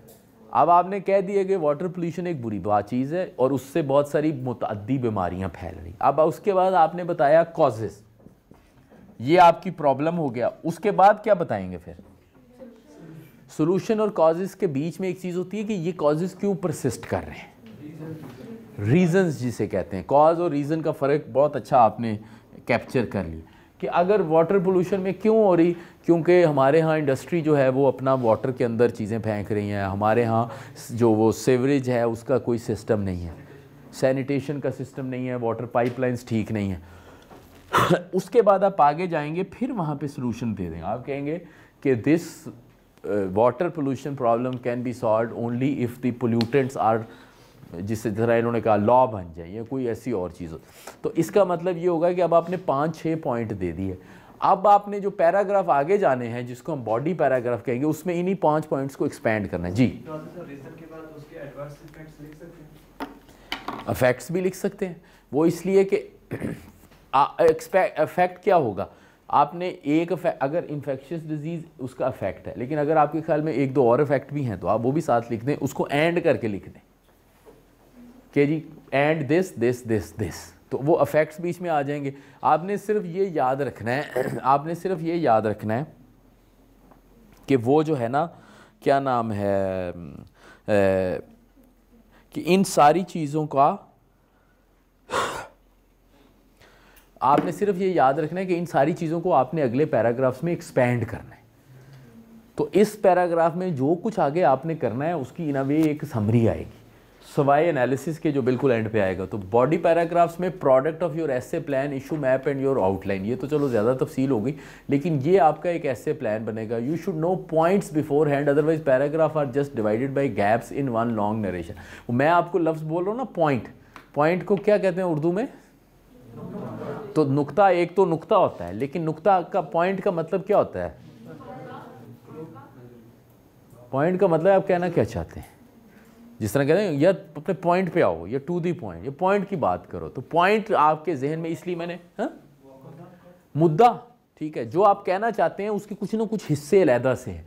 तो ये होना चाहिए कि आपको पता हो कि हर पैराग्राफ में एक पॉइंट आना है। अगर आइडिया नहीं याद रखते, ये ज़रूर याद रखें कि आपका एक पॉइंट होना चाहिए, और वो पॉइंट एक आपका क्लेम होगा, आपका एनालिसिस होगा, आपके उस इशू के बारे में आपका व्यू होगा, आपका ओपिनियन होगा, कोई फाइंडिंग होगी, कोई रिसर्च होगी, तो वो पॉइंट एक अलग-अलग पॉइंट है। अगर आपने सिर्फ इस तरह किया कि आपको पता ना हो कि आपके डिफरेंट पॉइंट्स कौन से हैं, तो आप करेंगे क्या, एक तफसील शुरू कर देंगे और वो चलती जाएगी चलती जाएगी चलती जाएगी, और फिर आपको लगेगा 6 लाइनें हो गई हैं, अगर आप टाइप करें, आप एंटर मारेंगे, अगला पैरा बन जाएगा। ऐसे नहीं होना चाहिए, आपका पैरा अलहदा से अलहदा करेंगे। अच्छा, हर पैरे का एक टॉपिक सेंटेंसेस होता है और उसके अंदर एक डेवलपमेंट, यूनिटी एंड कोहेरेंस होती है, उस पे जाते हैं। अब किसी पैरे को कैसे स्टार्ट करना है? In both exposition and arguments. Exposition कहते हैं एक्सप्लेनेशन को, सवाए जिस तरह वो जो हमारी स्टूडेंट हैं उन्होंने स्टोरी बताई, सवाए स्टोरी के जिसमें हो सकता है कि आपके पैरे का टॉपिक सेंटेंस शुरू में हो सकता है एंड पे हो, क्योंकि स्टोरीज जो होती हैं ना, उसमें जो सबसे इंपॉर्टेंट एलिमेंट होता है वो होता है, क्या एलिमेंट होता है स्टोरी का सबसे इंपॉर्टेंट एलिमेंट? Surprise, suspense. कोई ऐसी स्टोरी नहीं, अच्छी स्टोरी होती जिसमें आपको पता हो कि इसके बाद ये होगा। जो ही आपको कुछ स्टोरी सुना, यार मुझे तो पता है, ओ भाई पहले ही बड़ी दफ़ा गल सुनी है, वो पता है इस तो बाद क्यों होता है, और नहीं इस दफ़ा और मैं गया उधर, दुकानदार ने मुझे कहा कि ये है, और नहीं पता है भैया आगे क्या हो, नहीं आपको नहीं पता। वो सरप्राइज़, वो जो सरप्राइज़ है ना, वो टॉपिक सेंटेंस होता है, वो स्टोरी में एंड पे आता है। लेकिन अगर आप कोई भी नॉन फिक्शन लिखेंगे तो आपका मेन जो पॉइंट है वो पहले जुमले में आ जाएगा, या तो पहला होगा या पहले के करीब होगा। अगर पिछले पैरे में सिग्नल नहीं है तो उसमें एक ट्रांजिशन आएगी, और उसके बाद वाले जुमले एक्सप्लेन करेंगे कि वो स्टेटमेंट उसमें क्या है। मकसद इसका ये है कि रीडर को पता चल जाए, this practice helps the reader to discover the purpose और retain the purpose in his head. तो जिस तरह पूरा आपका जो कंपोजिशन है उसका पहला पैरा ने डिफ़ाइन करना है कि आप क्या कहना चाहते हैं, उस तरह आपके पैरे के पहले सेंटेंस ने जो डिफ़ाइन करना है कि इस पैरे में क्या होगा। ये वो वाहिद एक लाइन है जिस पे मैं आपको कहूँ कि ये 3 घंटे का मकसद ये है कि आपने जब एक पैराग्राफ शुरू करना है तो उसकी जो पहली लाइन है या पहला सेंटेंस है उसको सोच के लिखना है, क्योंकि फिर आप उससे बाहर नहीं जा सकते। आप उसको रिपीट नहीं करेंगे बार बार, लेकिन उसके इर्द गिर्द आपका पैराग्राफ घूमेगा। अगर आपने उसको रिपीट किया तब भी वो बुरा पैराग्राफ होगा, अगर आपने उससे डिविएट करके कोई और कहानी शुरू कर दी तब भी वो बुरा होगा। तो इसलिए आपने उसको करना है क्या? मैं आपको मिसाल देता हूँ, ये वाटर पोल्यूशन है। वाटर पोल्यूशन के इंट्रोडक्टरी पैरे में हमने 4 पॉइंट निकाले थे। वो कौन से थे? एक, ये वाटर पोल्यूशन बुरी चीज़ है, इससे बीमारियां फैल। दूसरा ये कि वाटर पोल्यूशन को पैदा कर रहे हैं फलां किस्म के लोग, यानी इंडस्ट्री वाले फलां। तीसरा ये कि इसलिए ये वाटर पोल्यूशन नहीं रुक रही क्योंकि इनको कोई रोकने वाला नहीं। और चौथा, वाटर पोल्यूशन को कैसे रोके। ठीक हो गया, 4 पॉइंट। पहले आना चाहिए। हाँ, आपने कहा पहले आना चाहिए सोल्यूशन, कि लॉ पहले हमें अप्लाई करना चाहिए उसके लिए। से दोबारा बताइए। आपने कहा कि जो लॉ है इस पोल्यूशन को रोकने के लिए, हाँ, हमें पहले डिफाइन लिखना चाहिए, लाइन हमें पहले लिखनी चाहिए। आपने पहले ये कहा। नहीं, मैं ये कह रहा हूँ कि उसमें से 4-5 लाइनें आपने लहदा लिख दी। वो आपका सीक्वेंस है कि आप कौन सी लाइन कहाँ पे लिखते हैं आपके ख्याल में। आप दूसरी लाइन में ये भी लिख सकते हैं कि लॉ नहीं है, लेकिन मैं सिर्फ आपको ये अर्ज़ कर रहा हूँ कि आपने 5 लाइनें निकाल ली, उसमें से 5 पॉइंट निकाल। अब आप सुनिएगा ज़रा। अब आपने उसके बाद आप ऐसे चलना शुरू हुआ, तो आपका पहला जो पैरा है, यानी दूसरा पैरा, वो है वाटर पोल्यूशन के इफेक्ट्स के बारे में। ठीक है, अब आप ये लिखेंगे कि water pollution has many adverse health effects including, क्या बीमारियां होती हैं जी वाटर पोल्यूशन से? डायरिया, और क्या? टाइफाइड, हैं, एंड हेपेटाइटिस। अब आप सुनिएगा, अब आपकी जो पहली लाइन है ना, वो इसकी बीमारियों के बारे में। अब पूरा पैराग्राफ जो है वो इसके इर्द गिर्द घूमेगा, हैज़ एडवर्स हेल्थ इफेक्ट्स। बस, अब हेल्थ इफेक्ट से आपने बाहर नहीं जाना। अब आपने पहली लाइन में तो ये लिख दिया ये बीमारियां हैं। दूसरी लाइन ये लिखें कि these diseases remain unaddressed as most of the consumers are poor, ठीक है, who do not have access to, नहीं access to filtered water। फिर आपने बीमारियों में कहा, तो आपने ये कहा कि इस बीमारियों की वजह से जो यंग बच्चे हैं, small children with low immunity, जिनका बच्चे, उनकी क्या हो जाता है, वो डेथ हो जाती है। अब डेथ का जिक्र हो गया।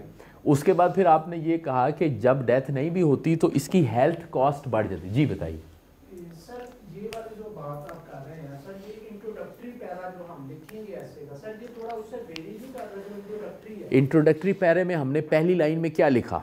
हमारी जो पहली लाइन थी वो थी कि वाटर पोल्यूशन के बहुत सारे नुकसानात हैं, और हमारी लाइन ये थी कि ये क्या करता है, biggest reason of infectious disease. ये पहली लाइन।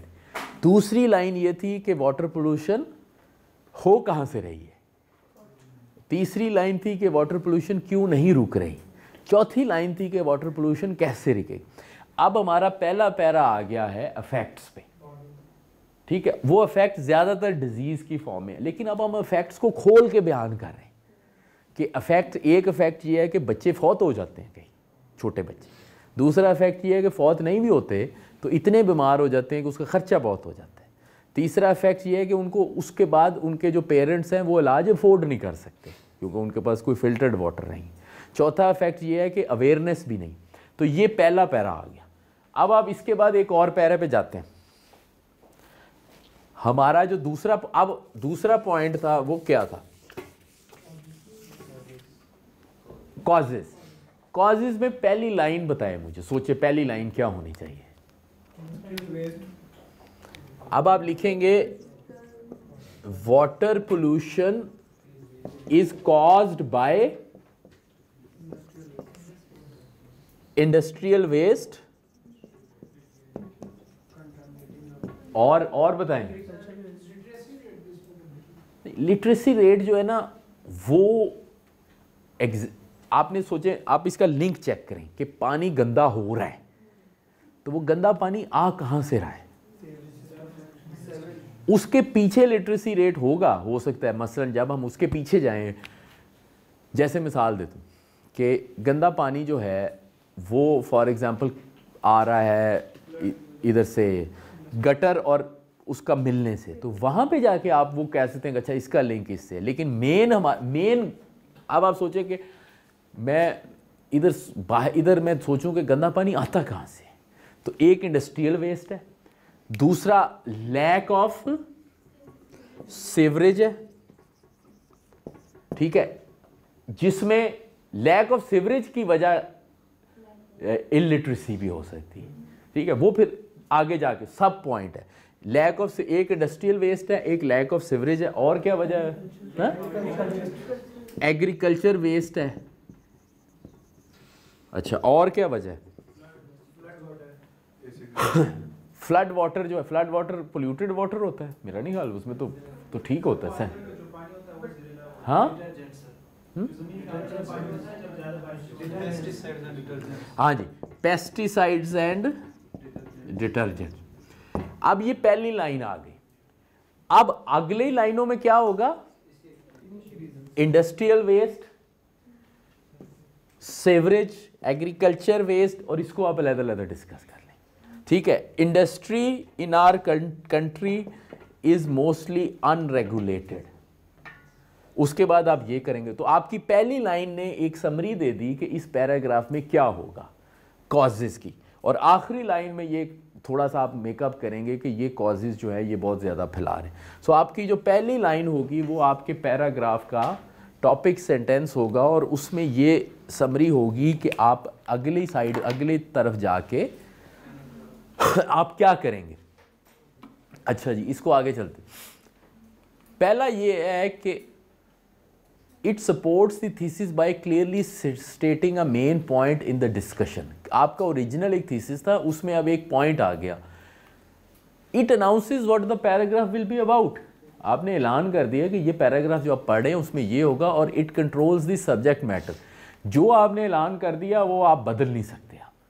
अब ये नहीं होता कि आप इसके कॉजेज़ पे, वाटर पोल्यूशन पे जा रहे हैं और आप क्या शुरू कर दें, बीमारियां शुरू कर दें। बीमारियों की बात यहाँ पहले कर चुके हैं या आगे कर लीजिएगा।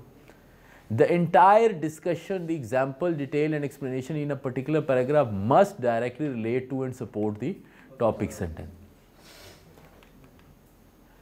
ये समझें कि जैसे हर पैराग्राफ एक छोटा सा एस्से है और वो उसका छोटा सा थीसिस है।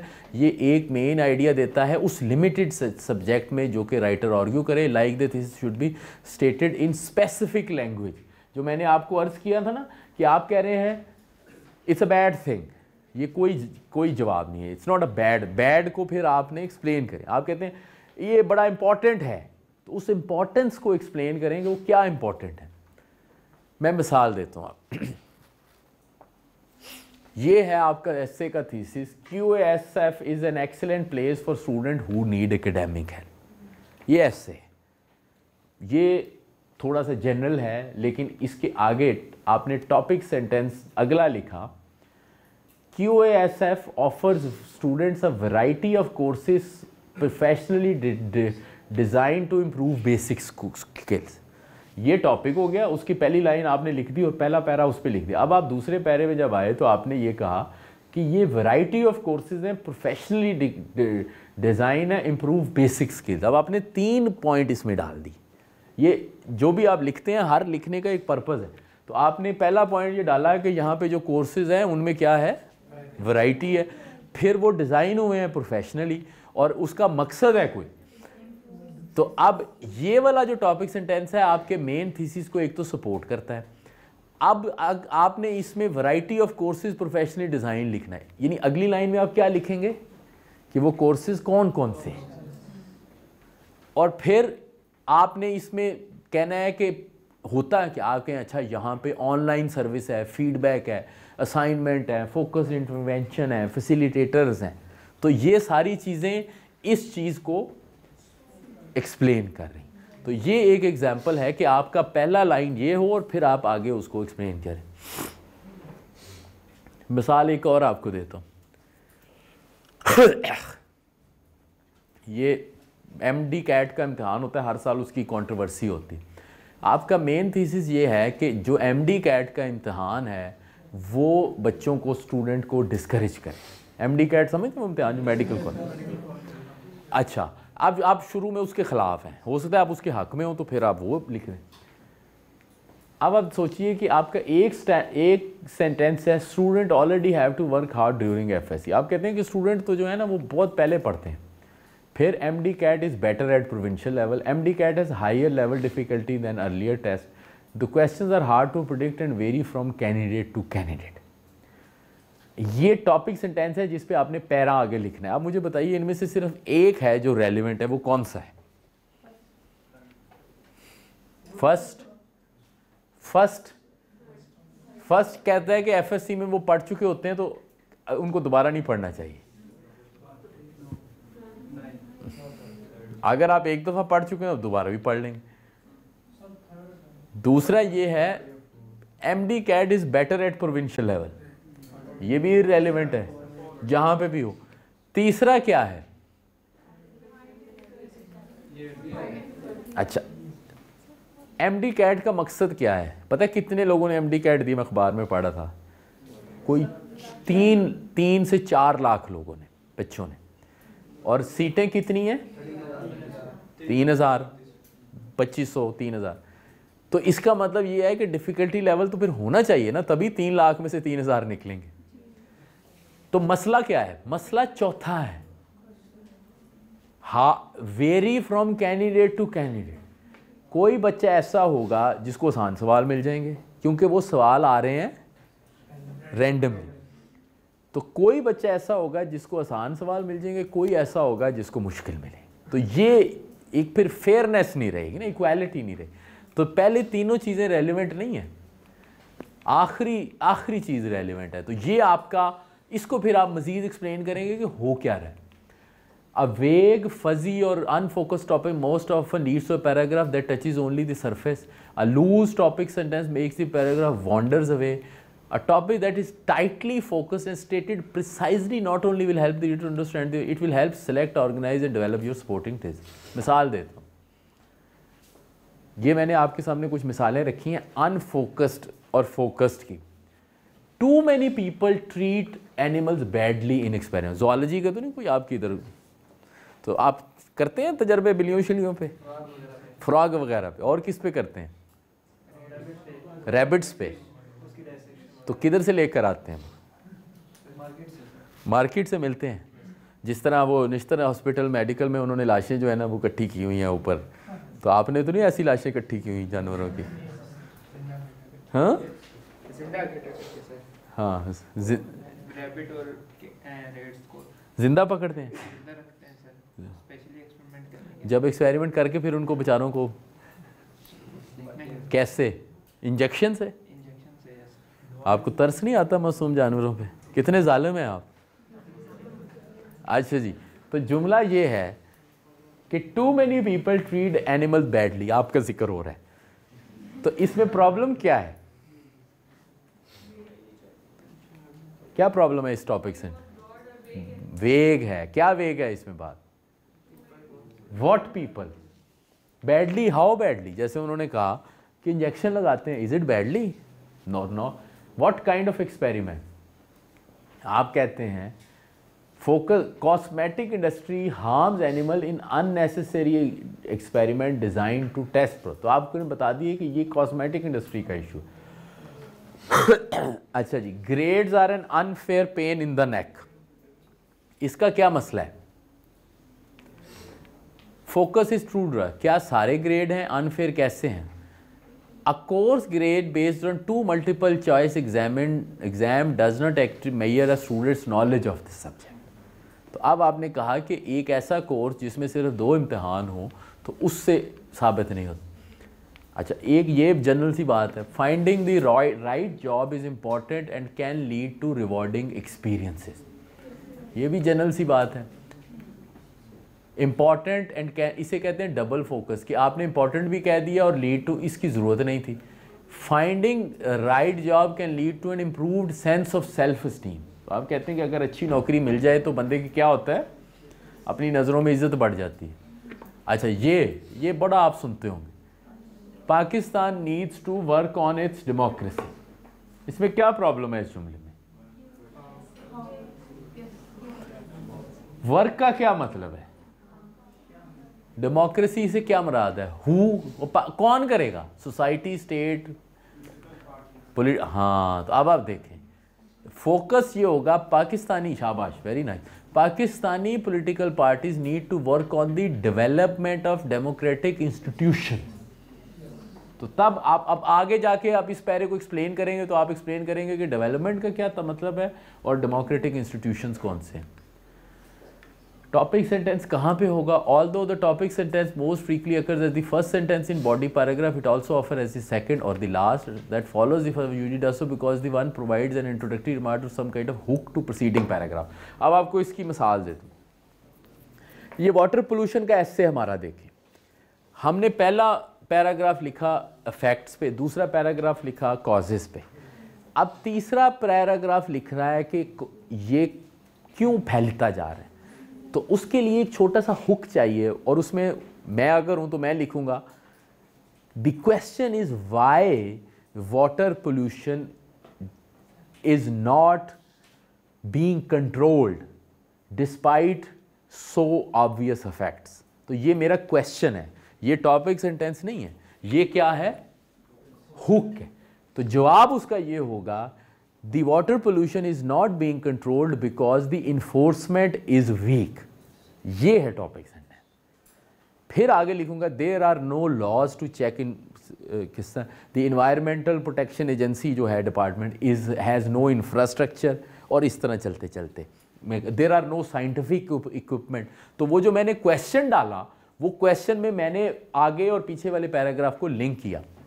हो सकता है कि आपने नरेशन और डिस्क्रिप्शन में एंड पे भी ले जाएं। अच्छा जी, अब इसको देखते हैं लास्ट सेंटेंस में क्या करते हैं। ये पैराग्राफ है टॉर्नेडोज के बारे में। टॉर्नेडोज को आप जानते हैं? जो एक उर्दू में क्या कहेंगे टॉर्नेडोज? भंवर। भंवर तो वैसे पानी में होता है। Of all nature's catastrophes, tornadoes may cause the most bizarre destruction। Bizarre, ये टॉपिक हो गया। Whirling out of the sky at speed up to 300 miles per hour, tornadoes have been known to drive broom handles through brick walls। अब ये सारी explain करेगा। आखिर में whenever a tornado touches the earth, spectacular headlines are sure to follow। ये इसका concluding sentence. अब आपकी एक छोटी सी एक्सरसाइज है, एक और एक्सरसाइज आ चुकी है आपके लिए। एक्सरसाइज ये है कि जिस चीज़ पे आपने टॉपिक पैराग्राफ लिखा उसमें आपने अगले पैराग्राफ के 8 लाइनें लिखनी है या 6 लिखनी है कम से कम, सिर्फ सेंटेंस, इकट्ठे नहीं, ऊपर नीचे। सो आपने फॉर एग्जांपल जिन्होंने स्टोरी लिखी है वो आखिर में, अगर ज़्यादातर स्टोरी में भी आपको आइडिया होना चाहिए कि एंड पे क्या होगा, तो उसकी जिन्होंने फॉर एग्जाम्पल डेटा पे लिखा है तो डेटा में क्या लाइनें होंगी आगे, 8 मुख्तलिफ points. Each should give a different idea. If your topic is second the paragraph, write the first sentence. If it is the first sentence then write as it is. यानी अगर आपको लगता है कि उसमें आपने दूसरे में लिखना है तो पहला लिखें। मेरा ख्याल है आप सिर्फ एक सेंटेंस लिखें और हर टॉपिक सेंटेंस डिफरेंट होना चाहिए, should give a different idea link to your main topic. तो ये जनाब आपका असाइनमेंट है सेकंड। इसके लिए भी आपके पास टाइम नहीं है ज़्यादा, 10 मिनट है मैक्सिमम 15। उसके बाद वापस आके मैंने आपसे सुनने भी हैं जी। ये इंट्रोडक्टरी पैरा जी, सुनिए ज़रा, बहुत अच्छा सवाल। अब आप एक इंट्रोडक्टरी पैरा लिख चुके हैं, उसी के नीचे आपने टॉपिक सेंटेंसेस लिखने हैं, जिसका मतलब ये होगा कि फॉर एग्जांपल जो भी आपका टॉपिक इंट्रोडक्टरी पैरा है वो अब आप लिख चुके हैं, और इंट्रोडक्टरी पैरा में ओके जी, आपका एक इंट्रोडक्टरी पैरा आ चुका है, वो आपने ऐसे करके लिख लिया। अब आप 1 2 3 4 1 लिख लें या ना लिखें, आपने सेंटेंस लिखना है ऐसे एक, और ये सारे लेदर होने चाहिए। बिकॉज आपको जो मैं चीज़ बताने की कोशिश कर रहा हूँ वो है जिसे हम कहते हैं इशू मैप। कि हमारा एक बहुत बड़ा चैलेंज है कि जब हम लिखते हैं ना तो हमें पता नहीं होता कि ये हमने ख़त्म कहाँ पे करना है। हम चल पड़ते हैं, कभी इधर जा रहे कभी उधर जा रहे। तो जो भी चीज़ आपने लिखनी है ना उसका एक स्ट्रक्चर होता है। वैसे तो एक ज़माने में जो रट्टेबाज स्टूडेंट थे वो क्या करते थे कि वो हेडिंग्स देते थे और वो हेडिंग दे के खाली जगह छोड़ के तो फिर उसके बाद ज़ीरो से शुरू करते थे, लेकिन वो और चीज़ थी, वो सिर्फ वो तो यादाश्त के लिए थी। लेकिन आपने जब आप कोई रिपोर्ट लिखेंगे तो आप इस तरह उसमें नहीं लिखेंगे, लेकिन आपको मैं ये भी एक्सप्लेन करने की कोशिश कर रहा हूँ कि अपनी लिखाई को सीरियस लें, और this would be called as your draft. तो आगे जाके हम कहेंगे कि फर्स्ट ड्राफ्ट और सेकंड ड्राफ्ट। जब आप अपनी लिखाई को सीरियस लेंगे तो ड्राफ्ट का मतलब ये है कि एक आप इंट्रोडक्टरी पैरा लिखें और एक पैरा वो बाकी आप सेंटेंसेस लिखेंगे। तो ड्राफ्ट जो होता है अमूमन अगर आपने 10 सफ़े या 8 सफ़े की कोई चीज़ लिखनी है तो 1 सफ़े का ड्राफ्ट होता है। तो अगर आप इम्तिहान में भी जाते हैं तो आप जल्दी जल्दी ये 7-8 पॉइंट लिख लें, सिर्फ पूरे सेंटेंसेस ना लिखें, ताकि आपके साथ एक पर्चा पड़ा हो और आपको पता हो कि ये जो आपका सवाल है इसमें आपने ओवरऑल क्या लिखना है। अक्सर स्टूडेंट कहते हैं हमने लिखा पढ़ा, एक तो पुराने हमारे टीचर होते थे ना वो गिट्ठों वाले, गिट्ठ, अब अनफॉर्चुनेटली गिट्ठों वाले टीचर ख़त्म होते चले जा रहे हैं। तो अब जो टीचर हैं वो तो देखते हैं कि इसके अंदर क्या है, तो अमूमन वो होता है कि वो एक ही बात बार बार हो रही होती है। तो पॉइंट इसका सिर्फ ये है कि आपके उसके अंदर कुछ थोड़ा जान हो। तो अब आपने इंट्रोडक्टरी पैरा लिख लिया, अब आपने 6 से 8 सेंटेंसेस लिखने हैं जो कि डिफरेंट आइडियाज़ हों। जी अलग-अलग एक दूसरे के नीचे, एक लाइन एक पैरा में नहीं लिखने, अलग-अलग लिखने नहीं, डिस्क्राइब नहीं करना, वो आपका होमवर्क है।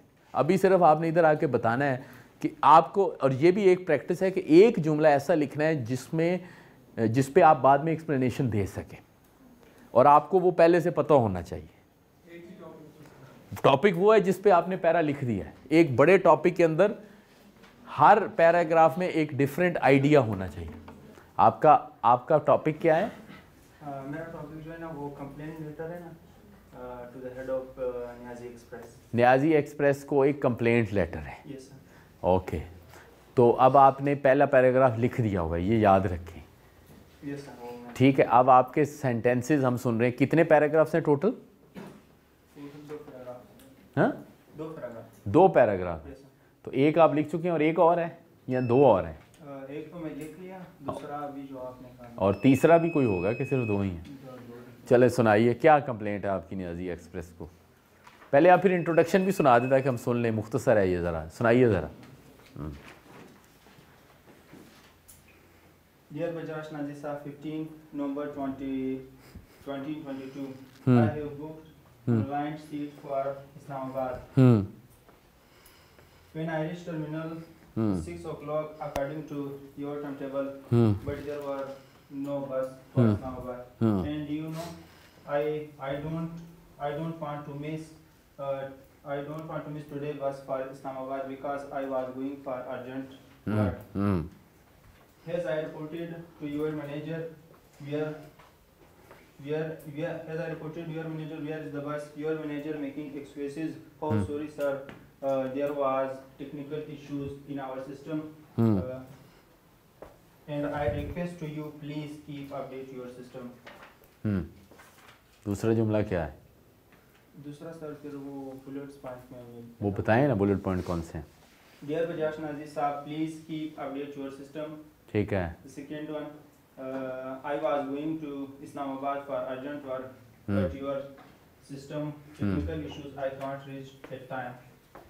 Third, your first priority should be customers. ठीक है। Fourth, you should appoint good staff and their Staff. and their behavior should be good with passenger. ठीक है। Your bus are very dirty. Please Dirty. clean अच्छा, for our comfortable journey.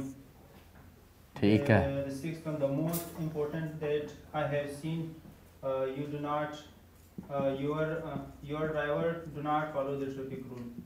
Okay, good points, तशरीफ़ रखिए। मुझे अंदाज़ा नहीं था कि इसके पॉइंट्स ठीक हो जाएंगे, लेकिन ये ठीक हो गया आखिर में। सो इंट्रोडक्शन में आपने कंप्लेंट की है, तो इंट्रोडक्शन में सबसे पहले हमेशा आता है जो आपके साथ इंसिडेंट हुआ। अब इंसिडेंट के बाद जब आपने कंप्लेंट किया तो बेसिकली उसकी रिकमेंडेशंस आती हैं।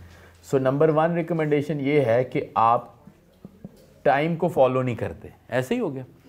दूसरा ये कि आपका ऑनलाइन सिस्टम काम नहीं करता, तीसरा ये कि staff is not cooperative.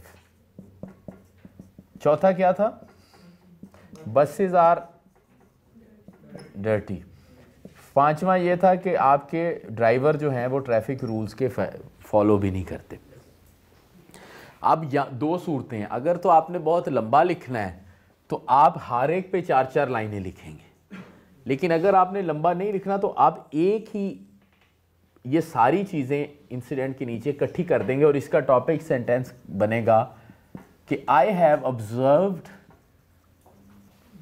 That your service has number of issues. आपने ये टॉपिक बना दिया which is kind of a heading, और फिर 1 2 3 4 1 2 3 तो नहीं पर 1 बाय 1 आपने बता दी। एक और चीज़, अगर आप कंप्लेंट करना चाहते हैं, वैसे मैंने इस लाइफ में कभी ज़्यादा कंप्लेंट्स नहीं की पर 1-2 दफ़ा की हैं। जैसे मैंने एक दफ़ा एक बार्बर शॉप में कराची में कंप्लेंट की, तो सबसे पहले आप ये कहते हैं कंप्लेंट करने वाले को कि जी I am one of your regular customers and I want to bring into your attention a problem so that you can improve your service। ठीक है, ये एक तरीका होता है कि आप कहते हैं कि जो मैं बात कर रहा हूँ, ज़िंदगी में आप ये याद रखें कि लोगों को हमेशा वो बातें पसंद आती हैं जिसमें उनका फ़ायदा हो, ना कि वो जिसमें आपका फ़ायदा हो। तो अगर आप ये चाहते हैं किसी को परसुएड करना, परसुएड का क्या मतलब होता है? माइल करना, किसी को चेंज करना, तो जो बात करें वो इस तरह से करें कि इसमें मेरा नहीं आपका फ़ायदा है। तो जब आपने लोगों को इस पे कन्विंस कर लिया तो आप लोगों से कोई भी काम ले सकते। तो मैंने एक दफ़ा ये हुआ कि मैं गया हेयर कट कराने, मेरा हेयर कट ख़राब कर दिया, तो मैंने फेसबुक पे एक मैसेज किया उसके जो मालिक थे, मैंने उनको कहा कि I am one of your customers and normally I went because your reputation is very good and I see that you are really working hard for your thing, but unfortunately it seems, मैंने ये it seems अंग्रेज़ी में, it seems that your supervision is weak and because of your weak supervision one employee Mr. Flana who is an untrained person was made to do things। फिर मैंने and पे ये भी लिखा कि I do not want to really blame the employee, मैं उसको नहीं करना चाहता, but I think there is a gap in your supervision। फिर एंड पे मैंने लिखा कि मैं ये पब्लिक मैसेज भी कर सकता था। फिर मैंने ये भी लिखा कि I could have sent a public message on Facebook, but I have a public profile and I do not want to be seen as someone who would do, यानी मैं मेरे Facebook पेज पे मैं ये तो नहीं अब लिखूँगा ना कि मेरे बाल नहीं ठीक काटे, मेरे अब 2.5 लाख फॉलोअर्स हैं, वो क्या कहेंगे। तो मैंने उनको कहा कि जी मैं आपके भलाई के लिए आपको प्राइवेट मैसेज कर रहा हूँ। फिर एंड पे मैंने लिखा कि I will not be going to your service again, but I'm just sending this message so that you come to know that this is a regular feature at your setup। उसके बाद जनाब उन्होंने मुझे phone किया, उन्होंने मुझे कहा आप दोबारा जाएं, मैंने कहा मैंने नहीं जाना। उन्होंने फिर फ़ोन किया, उन्होंने फिर फ़ोन किया, फिर इतनी दफ़ा उन्होंने फ़ोन किया, उन्होंने मुझे कहा कि आपको फॉर लाइफ जो है 30% ऑफ है फॉर लाइफ।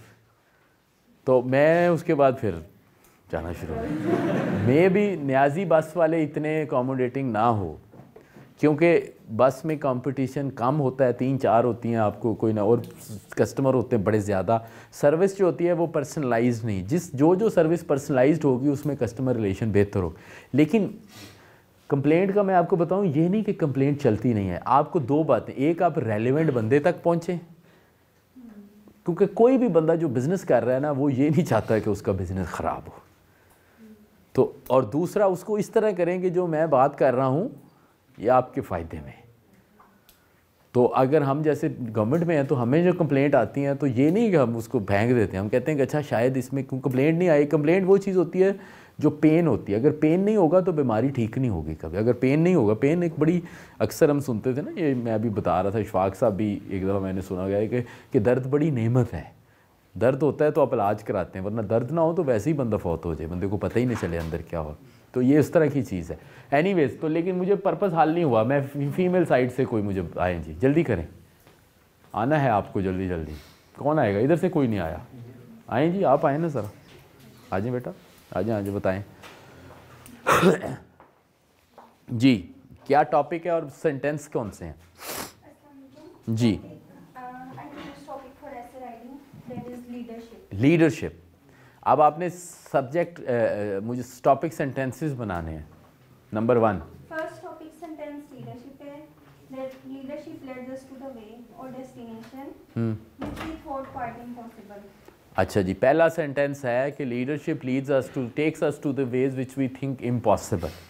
ठीक हो गया, ये लीडरशिप का मकसद है। आगे अगला क्या है? Then there are different levels of leadership. नहीं, ये टॉपिक सेंटेंस बोले ना।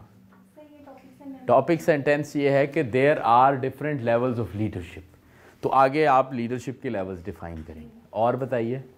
First leadership by position.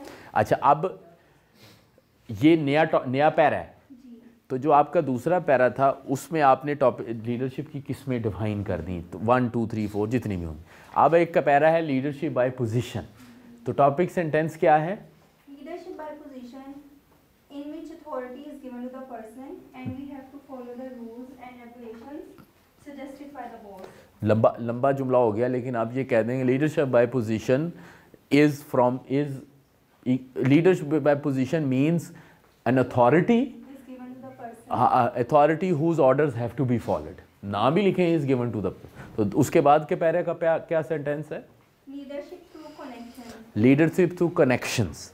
उसका जुमला क्या है? in which we have working relationships with our employees.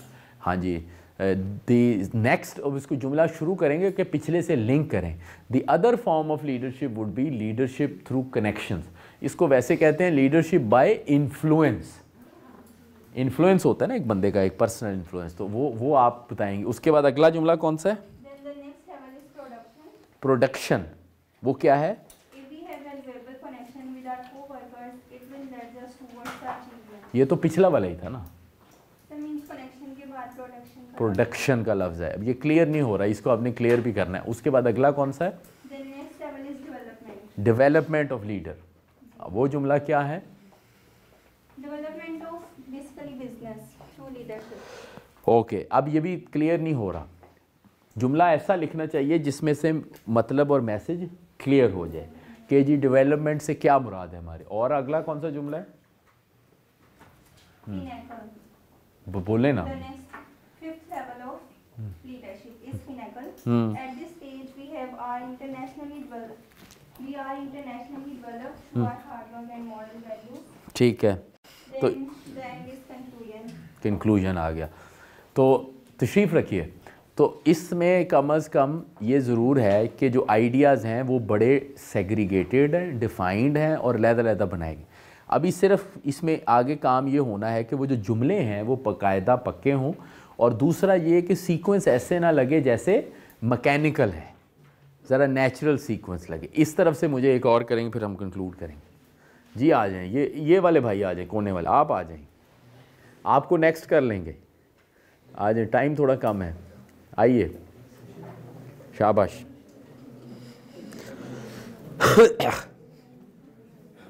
जी बोलेंगे उसमें माइक में।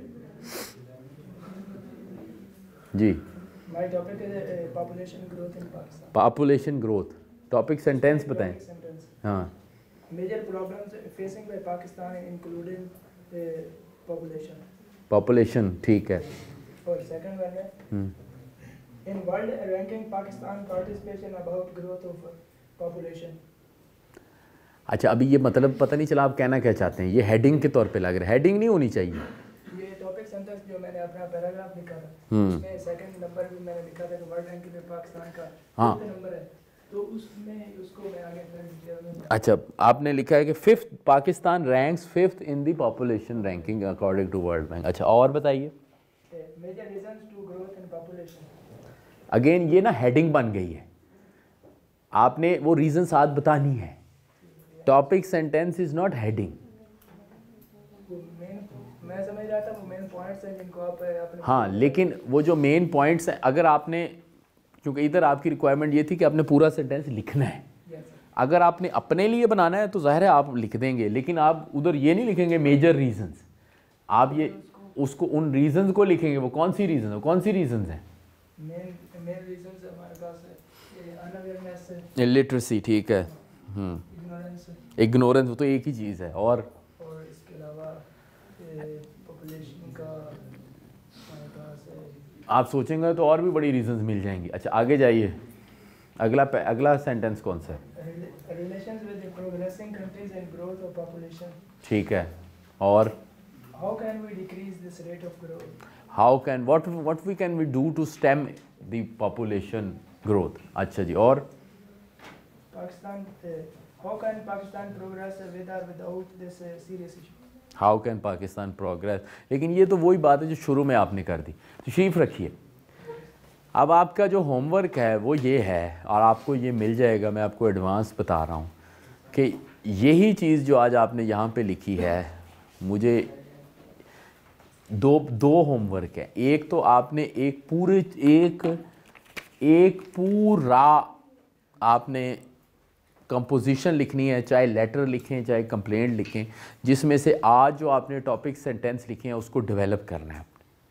और दूसरा 7-8 आपको 6 टॉपिक मैं अलहदा भेजूँगा, मैं ख़ुद, मुख्तलिफ़ टॉपिक्स होंगे, आपने उन टॉपिक्स पे टॉपिक सेंटेंस लिख के लाने हैं और उनको इम्प्रूव करना है बार बार एज ए पूरे कंपोजिशन के। और जब आप नेक्स्ट में हम आएंगे तो मैंने आपको पहले खड़े करके वो टॉपिक सेंटेंस तकरीबन 20 लोगों से मैंने वो सुनने हैं। तो ये ना कहिएगा कि आपकी बारी नहीं आनी, बारी आपकी आ जानी। 2 काम है। नंबर 1 काम आपका ये है कि आपने इस ऐसे को, इस कंपोजिशन को कंप्लीट करना है जो टॉपिक सेंटेंस, और नंबर 2 काम ये है कि 6-7 आपको टॉपिक देंगे, उस पर सिर्फ टॉपिक सेंटेंस लिख के लाने। और दूसरा आपने ये कमिटमेंट करनी है कि आप डेली जर्नल लिख रहे हैं, लिख रहे हैं कि नहीं लिख रहे? ऊंची आवाज़ में कहें, ऊंची आवाज़ में कहें, मैं प्रॉमिस करती हूँ कि मैं डेली जर्नल लिखूँगा। नहीं, इंशाल्लाह से पहले बोलें मैं, एक मिनट आपने पहला है, मैं बोलूँगा मैं, आपने बोलना अपना नाम, ठीक है? अपना नाम बोलना ऊंची आवाज़ में, बल्कि अंग्रेज़ी में कहते हैं आए, अपना नाम बोलें, promise that I will write journal daily इंशाल्लाह। अब ये यहाँ पे ठीक हुआ है सारा, ठीक है ना? तो मैं आप सबसे पूछूंगा, और आप सारे ईमानदार लोग हैं, जब मैं आपसे पूछूंगा आपने लिखा है तो आप फिर आगे से झूठ तो नहीं बोलेंगे, क्योंकि आप झूठे तो नहीं होंगे ना कि हैं जी। आपको नेक्स्ट टाइम सुनते हैं, मैं याद रखूंगा। Thank you very much.